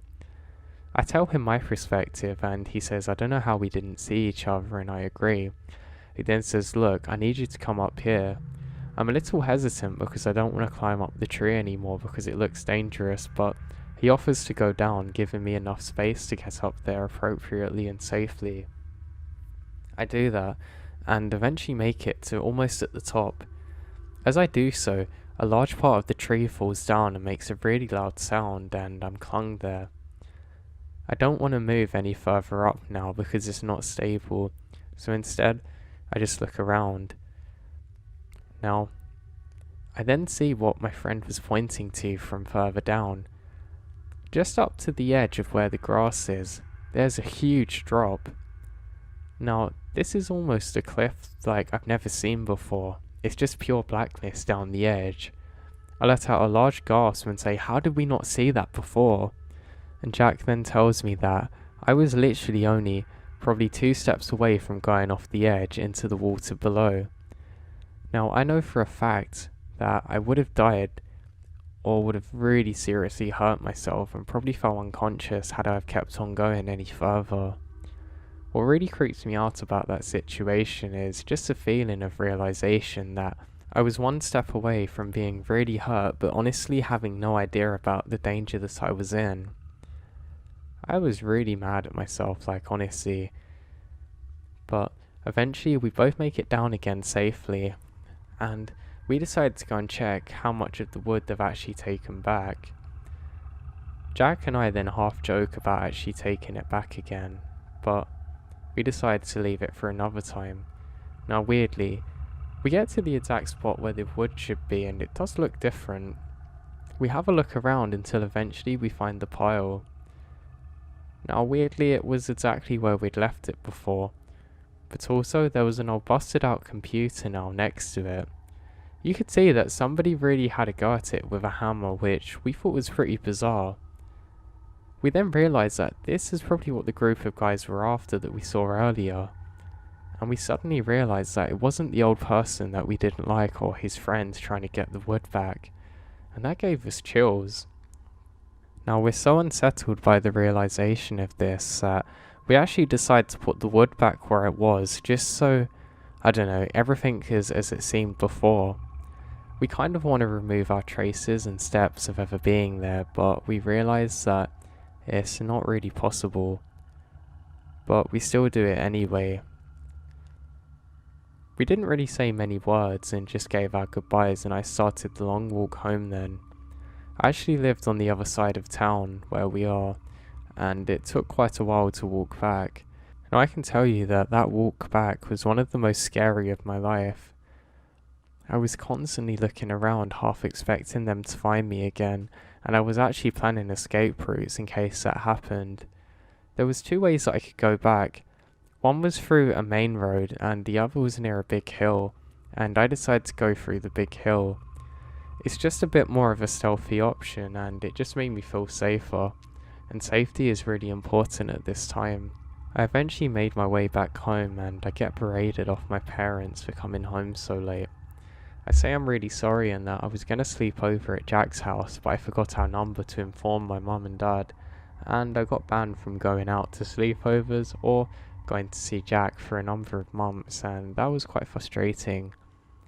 But I guess it was kind of the best situation out of what had happened, because I don't know who those guys were out there, or what they were doing with the computer, or who they were looking for, but the whole situation just seems messed up. I'm just glad, like really glad that I didn't fall. And another side note thinking of it is if I had have fell not expecting to fall, I probably would have especially got hurt because I wouldn't have been able to brace myself whatsoever. You know, if something falls on you and you don't see it, it hurts so much more. Yeah, just like that. Now those are probably the most creepy experiences that I had during my childhood. Now I have to bring you to one much closer. Now this happened around 2 years ago, and it's something that I still think about to this day. Now there's a few different cave systems near where this house is, and they're ones that I often didn't explore. Now there's obviously good reasons for this because it can be incredibly dangerous, but I don't know, it can kind of be enticing sometimes. And one time that I was staying up at the house on my own, I decided to go and investigate. Now it was my fault for not having enough of a structure and kind of losing focus on what was actually important in life, and I thought, hey, why don't I go and explore a cave that I know is kind of creepy and might be an interesting thing and give me something to talk about. And yeah, I got those things, but not how I wanted. So I set off one morning. It was pretty cold out and there was actually snow everywhere still at this point. Now that wasn't too much of an issue, and I actually had some snowshoes designed just for this. Now they were still a little wet from the previous day, but that doesn't matter. There was lots of different kinds of trees and shrubs around me, and there was kind of a few natural paths and breaks in the trees. Now there wasn't any snow falling currently when I set off, which is a good thing, and everything is silent, and that's just how I like it. Now I don't have to get too far until I'm just to where the cave should be, and what do you know, bingo, I find it. Now this cave is basically a big hole in the ground, which I guess most of them are, but there's not kind of like a doorway. There are some rocks which kind of separate it into 3 sections, and I decided to gauge how deep it is. I grab a rock and throw it in, and I don't hear it at first. I realise that it's a pretty deep one, but there's pretty good ways to get down the sides of it, which I actually follow. Now, this cave is quite a lot warmer than outside, and I kind of realise why the cavemen like caves. I had done some caving before, so I wasn't too worried about setting off now. I also had my torch attached to my head, and a few spare ones, which are really important for when you're doing anything like this. When I went in, I thought I was going to find all kinds of cool things, but there wasn't really too much to see at first. Now, I knew this cave wasn't supposed to be too deep, and I liked that. I go to one area, and I can see some really beautiful rock formations which are coming up and dripping down from the ceiling, which I found really nice. Now, there were actually some spiders that I saw, and I really don't like them, so I decided to continue on. I'm not going to go too far because obviously I'm on my own and I don't want to get lost in here. Now, that's one of the stupid things that I'd done, was I didn't inform anybody of what I was doing. I remembered that at one point there was a very strong and sudden wind chill, which I thought was really odd. I hadn't felt anything like it, and I don't know why it just come on so suddenly. Now, this was really cold, like noticeably colder than the surrounding parts, which I thought was bizarre. Now, I continue on anyway, and I come up to an area where I see something odd. There's a chain swinging on its own. I don't know what this chain is or why it's there, but it's almost self-powered. I wondered whether it was actually a machine or something that somebody had left in there, because I knew nobody else was there but me. I do a quick hey, hello, and I don't hear anything. I think this is pretty bizarre, and I call out again, almost convinced that there should be somebody out there, other than me, but no, there's no one. Again, I think this is rather bizarre, and I continue on. I'm almost at my endpoint now, and I don't want to go much further, and I basically avoided the chain, thinking that it's something that could be explained. Now, at the time, it didn't hit me how creepy that was, and how bizarre it was that that was left in there. I just thought some other hiker had been in there, or explorer like me, and just left some of their equipment there swinging, and I thought maybe it was somehow motorized. I guess I just wasn't thinking. Now, eventually I hear a whipping sound, and I hear that it's coming from behind me. I turn around again and realise that it's from that chain that I heard before. I'm now convinced someone's in here with me, and I realise that they may need help. I then turn around and go to where the chain is, and it's still swinging like before. I then go up to it, and weirdly, I can see that there's nothing to make it swing. I hold it for a second and let go, and it suddenly stops. Now, at this point, it wasn't swinging so fast, but I was almost certain that it shouldn't be moving like this, and I'm looking for someone who might be in danger or need help. I call out hey, and again I'm just met with echoes. I use my other torch now so I can see a bit better, but there's still no one. Annoyingly too, I actually cut parts of my head on one of the things hanging down from the rock formation above me. It's not a big cut, but it's annoying because I'm worried it's going to turn septic. I then decide that now is probably a good time to get out of here and start heading back, when I hear something. It almost sounds like a low growl, but it's only for a second and I can't be too certain at what I'm hearing. I think this is pretty weird, and I think maybe there's an animal that's got lost in here. Ah yes, that would make perfect sense. An animal's probably come and brushed it, and I've just been in here creeping myself out. And I decide to continue. I think that I'm getting out here and I don't have any time for it. But then I hear the sound again, though this time it sounds more like a moaning. Now, I'm not entirely convinced that what I'm actually hearing, it kind of sounds like an animal, but it kind of sounds like a person too, so it's pretty hard to figure out what this is. I'm trying to figure out where this sound is coming from, but it's really hard to approximate because of the echoes, until eventually it grows a bit louder and I know where it is. It's somewhere in the inky blackness, not much further ahead. Now I've got to figure out what this is. The curiosity was kind of killing me now, and I take my first few steps towards it. Now the first I noticed of it is when a shadow was cast from my torch. I can see the silhouette of something. Not exactly certain if I wasn't looking at another rock formation. I edge closer, and that's when I see it.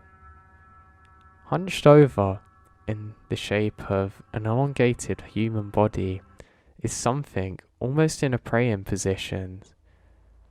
I look up and lock eyes with whatever this thing is, and I see some piercing dark red glowing back at me as my flashlight illuminates whatever this thing is.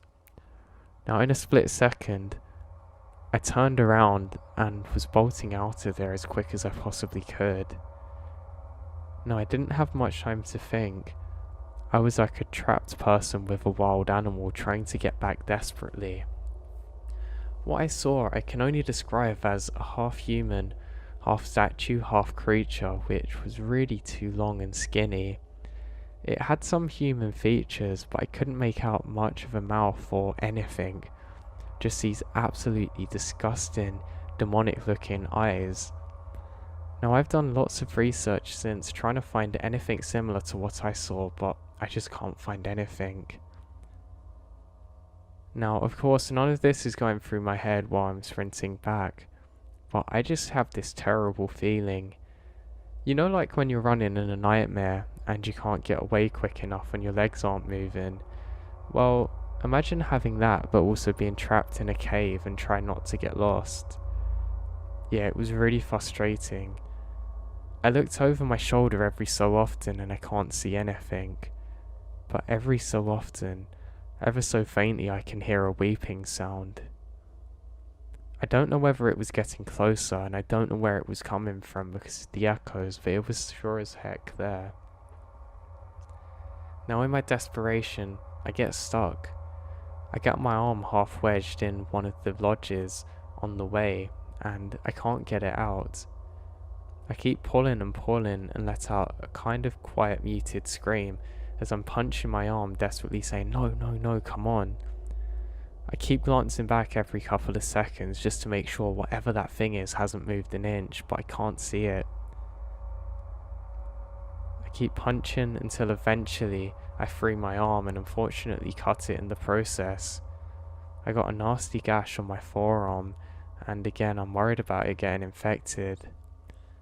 I've now made it about 3/4 of the way out of the cave, and I'm starting to see some lights. The rocks are incredibly jagged in this area, and I'm not going up the way you should. I'm going up the quickest way that I can, and I pay the consequences. As I start climbing the final ascent, some of the rocks fall off, and again I cut my hand. I'm not too worried about it right now, and I'm just desperately trying to get away from this thing. I have to stop for one moment to catch my breath and get ready for the last pull which I need to get up, and that's when I hear it again, the weeping sound.